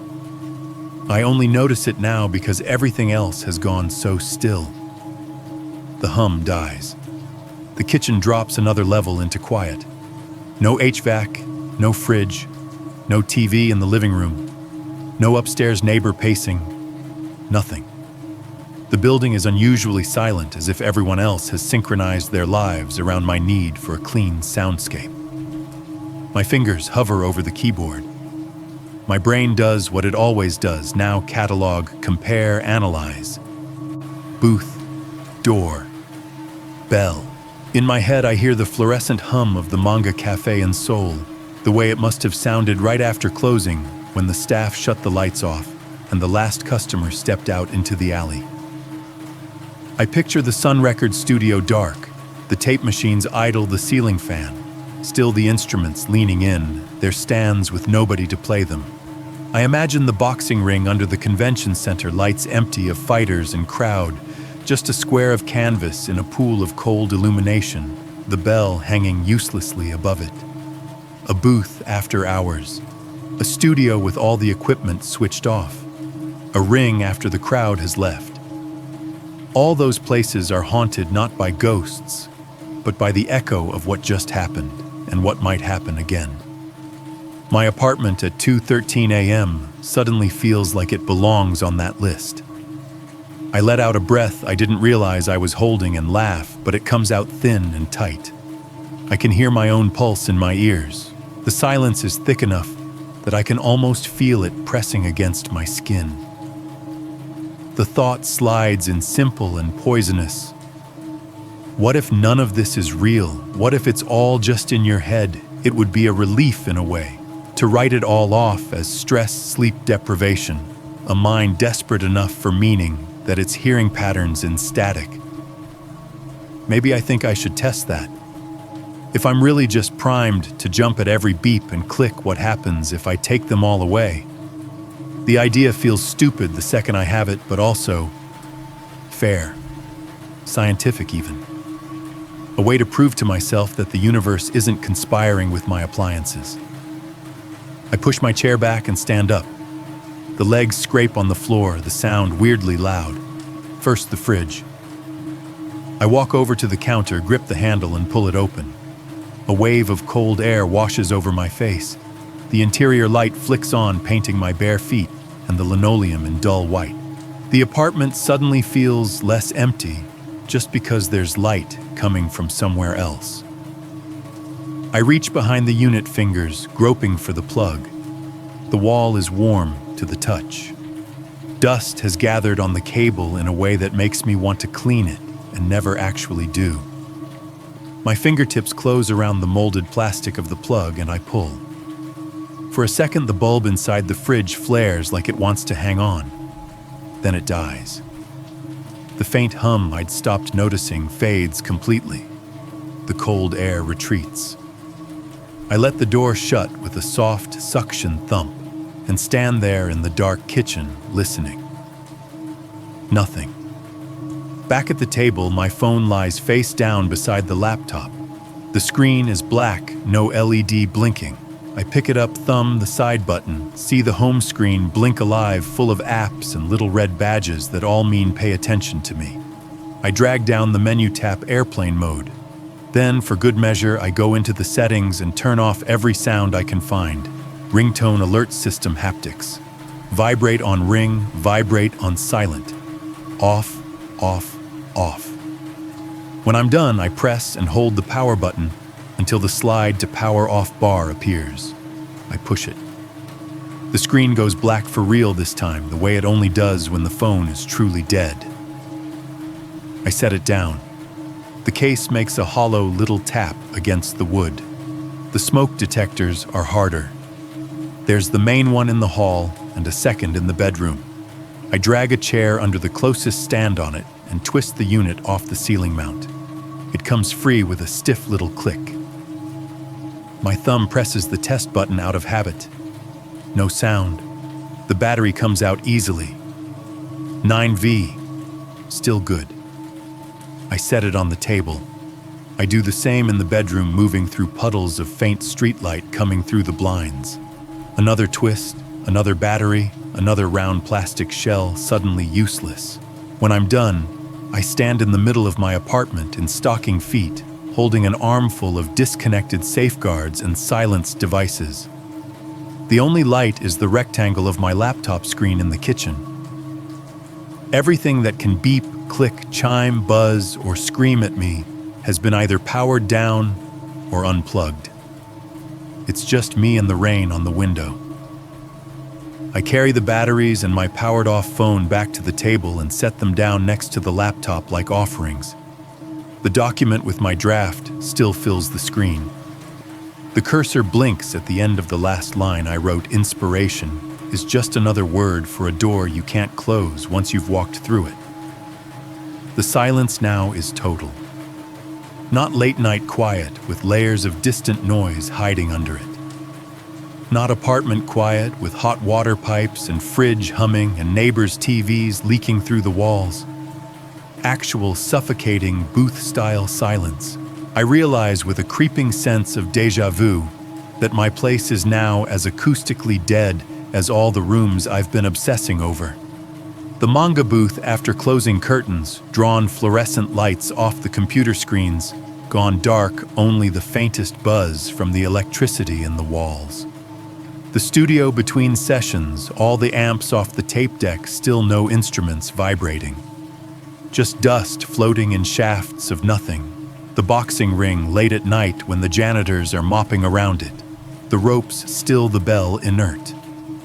My kitchen at 2:13 a.m., with the fridge unplugged, the phone off, the smoke detectors hollow, the HVAC quiet. It all lines up, ratios and rhymes and weird little overlaps I never intended to create. Booth, door, bell. All three places, all three stories, all that potential. And right now, in this tiny corner of America, each one has an echo sitting on my table, on my ceiling, in my walls. The silence should be comforting. It feels wrong, like a stage with the lights down and the curtains drawn. But the audience still sitting there in the dark, waiting for something to happen. Like air holding its breath. I sit down again, fingers poised over the keyboard. And for the first time since I started writing this, I'm not afraid of some noise shocking me out of concentration. I'm afraid of what's going to fill this silence. At first, it's just the rain, soft drumming on the glass, a little heavier when the wind kicks up. It should be soothing. It's the kind of sound people play on apps to help them sleep. But in the stripped-down soundscape of my apartment, it has an edge. Every drop is a tiny tap on the barrier between inside and out, as if something is gently checking the structural integrity of my life, one spot at a time. I stare at the screen and try to keep writing. My own typing is too loud. Each press of a key sounds like it's happening in a cathedral. The small plastic clacks stack up into something that feels like a heartbeat. That's probably why I notice the other sound so quickly, because it doesn't belong to me. It slides in under the rain so faint at first that I think I'm imagining it. A soft, metallic ding. Just one. Somewhere far off. It's not the busted front door buzzer. That's a harsh, grating rasp. This is cleaner, smaller, like the chime you get in a hotel elevator when it arrives at your floor, or the default notification on a phone that hasn't had its settings changed. There is no elevator in my building. My phone is, for the first time in years, completely off. I freeze hands hovering in midair. The cursor on the screen blinks patiently. The sound doesn't repeat. My heart thumps a little harder. I swallow, tell myself it's the rain playing tricks on my sense of distance and pitch. Maybe a car down the block has some fancy security system. Maybe someone's TV is on a volume so low that only the high frequencies are bleeding through. I make myself exhale and go back to typing.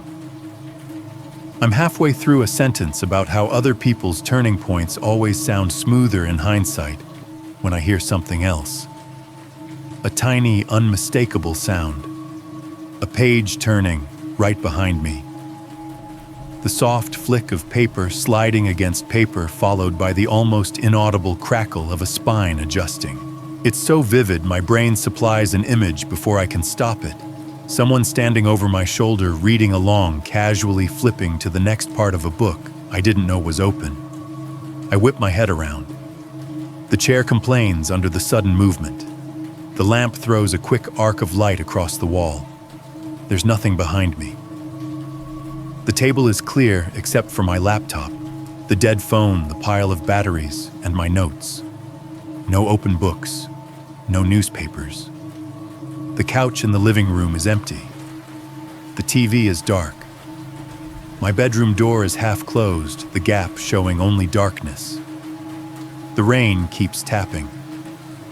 The silence around it throbs. I turn back slowly, trying not to let my imagination sprint ahead of me.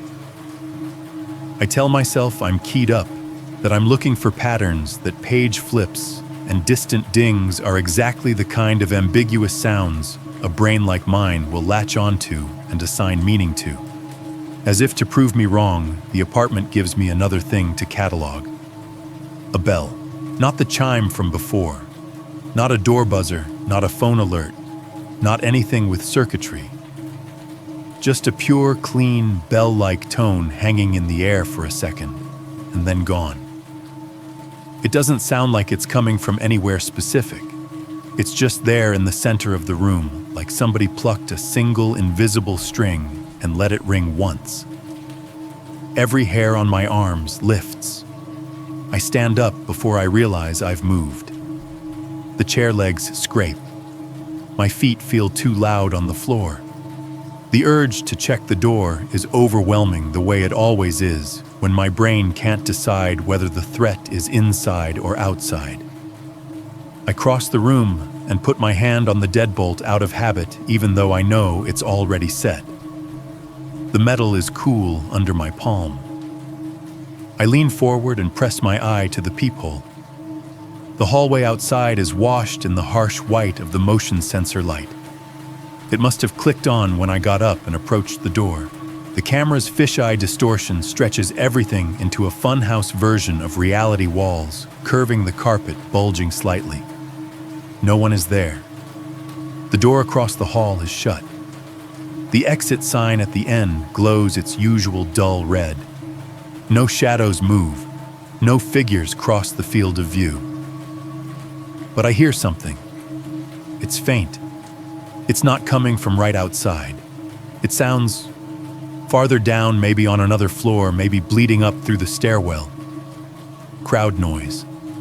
Not the bassy roar of a live stadium exactly, but something close.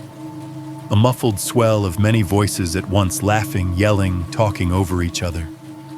It has that weird flatness of sound coming through a wall or a ceiling where the words blur into texture.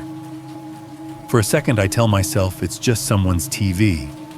People fall asleep to sports channels all the time. But there's something off about it. The rhythm isn't quite right.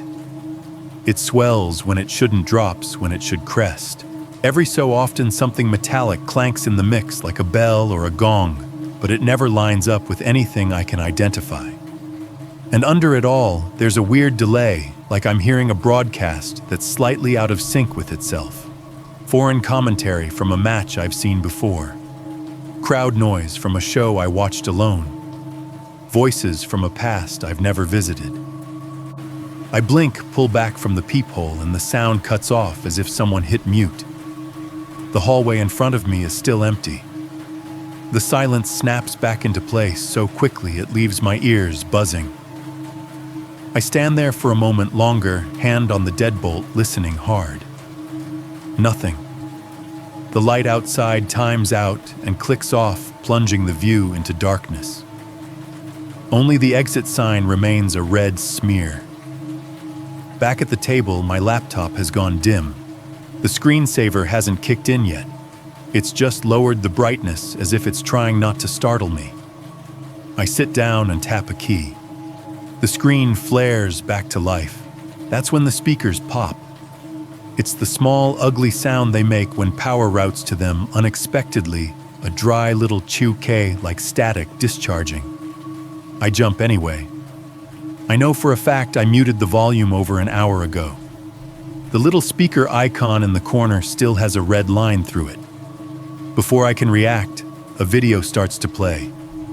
I don't click anything. The cursor is nowhere near the trackpad.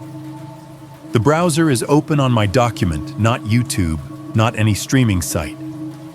But a window muscles its way to the front, overlaying my words. It's a player frame. The thumbnail is wrong. At first glance, it looks like 3 images have been sliced together and jammed into one. On the left, I see a frozen frame from Squid Game, the doll looming over the field, her painted eyes half closed. In the center, there's a black and white still of the Sun Record Studio, a mic on a stand, a man in profile with his mouth open mid-note. On the right, there's a color shot of a boxing ring. Ropes sharp in the foreground, a crowd blurred out behind. The title bar at the top glitches. It flickers between 3 titles faster than I can read them, Korean characters, then That's All Right. Sun Sessions, then Trudeau versus Brazeau highlights, all smashed together, text overlapping in digital stutter. The playhead sits at 000, buffering wheel spinning. Then it jumps to 013, then back to 001. The progress bar jitters like it's trying to sync to 3 different timelines at once. For a second, there is no sound at all. Then slowly something seeps out of the speakers. Not the expected dialogue or narration. Not the theme from the show or the twang of a guitar or the announcer's excited tone. Just a distant stadium roar, flattened and stretched, like all 3 crowds from all 3 stories have been laid on top of each other and pushed through a cheap filter. Every few seconds, a bell rings somewhere in the mix.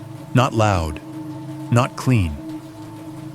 More like an artifact, a chunk of higher frequency sound struggling to punch through the paste. Somewhere underneath that quieter still, there's another noise. A door chime, the subtle jingle you hear when someone walks into a convenience store. The little welcoming tone of a shop lifting its own eyelids for a customer. It pings once, faintly swallowed by the roar, then again closer. I reach for the volume controls out of reflex, but the slider is already at 0. I yank my headphones out of the jack even though they're not plugged in. The sound doesn't care. It keeps oozing out wrong and thin and persistent. The buffering stutters. The image on the screen blurs, cuts, snaps to another angle, fighters circling a kid at a mic. Players lining up for a game in a sunlit yard, and then freezes again mid-motion like someone is scrubbing quickly through a cursed highlight reel. The wheel spins. The bell rings. The door chime tinkles inside the roar. For a moment, everything I've been writing about stops feeling like separate anecdotes. It feels like a feed.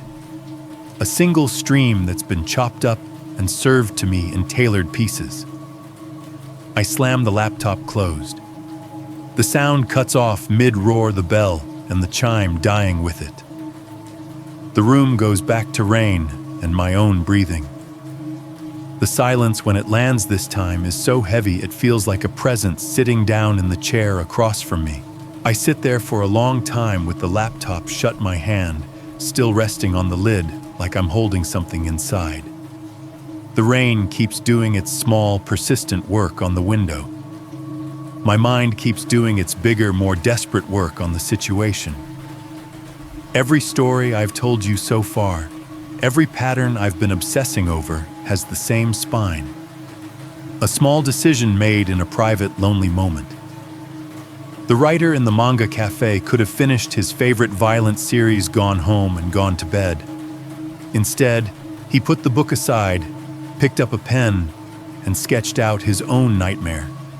Sam at Sun Records could have let that truck driver be just another forgettable face.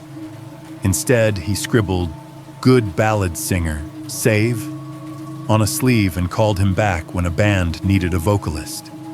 Justin in Ottawa could have laughed off the idea of a charity fight. Instead, he said yes, put on gloves, walked into a ring where millions would watch him get hit. None of them had an audience in the exact moment that mattered most.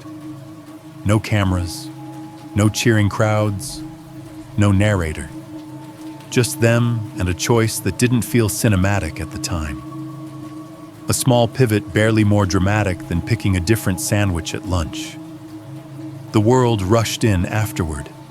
Sitting in my empty, silenced apartment at 2:13 a.m., fingers still tingling from slapping the laptop shut, I have to ask myself the question I've been dodging. Did I already make my version of that decision? Was it when I stayed up past midnight one more time to finish this draft instead of sleeping? Was it when I ignored every rational part of my brain that said, "Don't send this, you'll sound insane," and kept writing anyway? Was it when I chose to frame my life as the fourth story, instead of just background noise? I don't remember a single moment where I said out loud, or even in my head, "Okay, now. This is the turning point." But then again, none of them did either. Maybe that's the point. Maybe by the time you realize which decision was the one, you've already walked too far past it to go back. I open the laptop again. The screen wakes up with a small electronic sigh. The cursed video window is gone. The document with my story is still there, cursor blinking, where I left it before everything glitched. For a second, I considered deleting the whole thing anyway. Powering down, plugging everything back in, crawling into bed, and letting the rain and the highway noise wash this night into something I can file under weird, but forgettable. Then I start typing instead. As I do, I notice a new sound. Footsteps. At least that's what my brain calls them. They're faint, almost delicate, coming from the hallway. Not the heavy, hurried pounding of someone trying to catch an elevator that doesn't exist. Not the lazy, dragging shuffle of a neighbor taking out their trash. These are precise, rhythmic. Tap, tap, tap. What makes my skin go cold isn't the sound itself. It's the way it matches something else. The rhythm of my typing. Every time my fingers hit a key, there's a corresponding soft tap in the hall, like someone is walking in lockstep with my words just on the other side of the door. I stop typing. The tapping stops. The room holds its breath. I press one key slowly, deliberately. Tap. A single footfall outside. My mouth goes dry. My heart tries to pick up the rhythm, instead thudding against my ribs. I keep my hands on the keys, but don't press anything. I listen. For a few seconds, there's nothing but rain and my own pulse. Then from somewhere in the center of the apartment, not from the door, not from the ceiling, not from any device, I hear it. A bell. Clear. Close. Just one note. It's not ear-splitting. It's not dramatic. It's just perfect. The way a glass might sound if you ran a wet finger around the rim exactly once. The way a small handbell would sound if someone flicked it with their finger instead of shaking it. I don't feel it in my ears as much as in my teeth.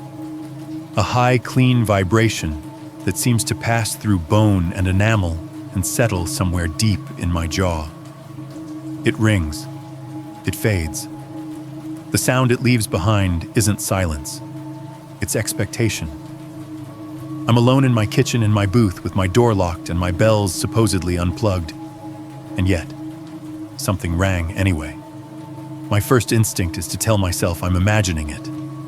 That this is 3 stories too many and not enough sleep.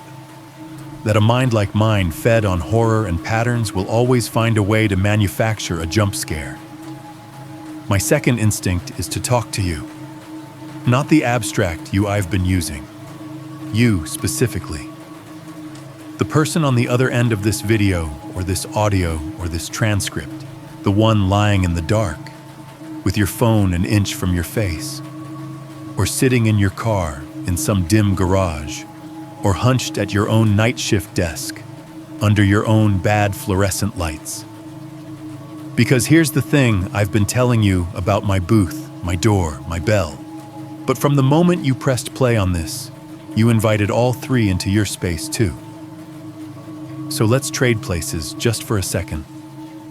I don't know where you are right now. Maybe you're in your car engine off keys, still in the ignition, listening with that weird mix of comfort and unease we chase with videos like this. Maybe you're in your bedroom, lights out, headphones on the glow from your screen, painting the ceiling.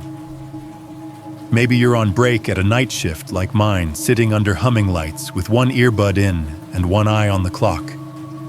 Wherever you are, do me a favor. Listen, not to my voice for a moment, to your room, the fridge if you can hear it, the AC vent, the heater, the hallway outside your door, the buzz of a streetlight through your window, the soft, almost not there rustle of someone moving in the apartment next to you, your own breathing. This is what your normal sounds like, the acoustic fingerprint of your life. Now keep listening and ask yourself one question. Is there any tiny sound that wasn't there before you hit play, a new click from somewhere behind you? A soft ding that could be a notification, but your phone is in your hand. A relay in the wall. A pipe tick. A light buzzing just a little louder than usual. Maybe it's nothing. Maybe it's the same old house noises you never noticed until I gave you different names for them. Or maybe if you're anything like me, you'll start to feel like someone just shifted the mix on your life's soundboard, nudged one fader up and another down, making certain noises stand out in a way they never did before. As I write this, as I type these words about you listening to your own room, three things happen in mine in immediate succession. First, in the kitchen, a pen I don't remember leaving near the edge of the table rolls. I hear it before I see it, the tiny cylindrical rattle as it starts to move, the hollow tap, tap, tap, as it bounces along the wood. Out of the corner of my eye, I watch it travel on its own and drop off the edge, hitting the floor with a small clatter. Booth.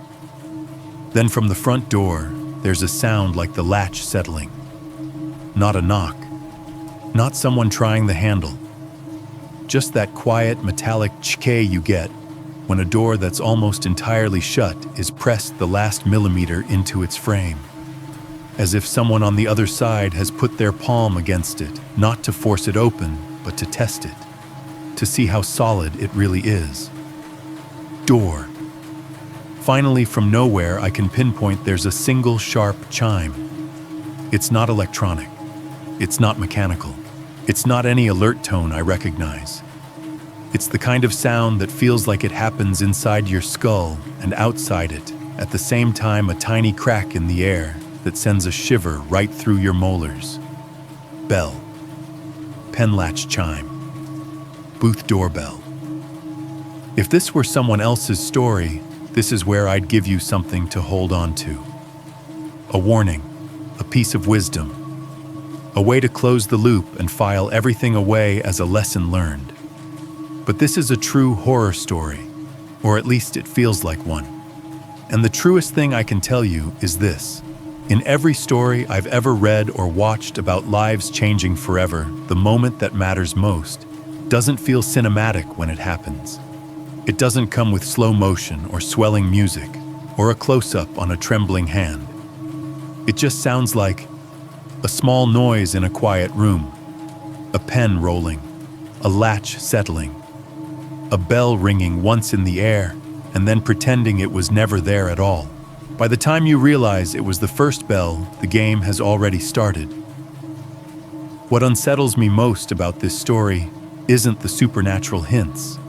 It's how ordinary everything is. A kitchen table, a hallway door, a few electronic beeps. These are objects and sounds we live with every day.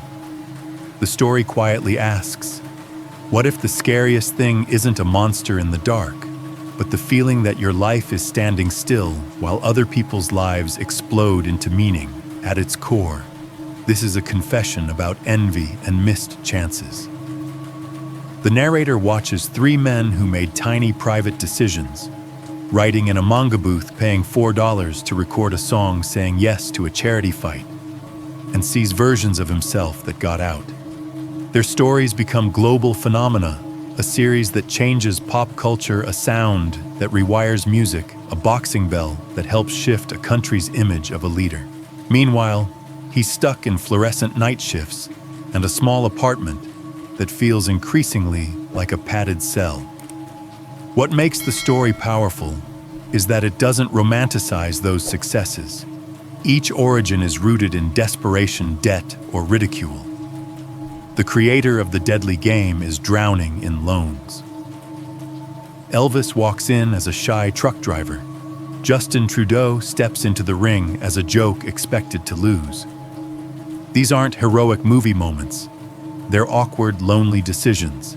Exactly the kind of decisions most of us don't recognize as turning points when they happen. The horror creeps in when the narrator begins mapping those patterns onto his own life. His booth is the kitchen table where he hides from bills. His door is the thin barrier between his private obsession and the outside world.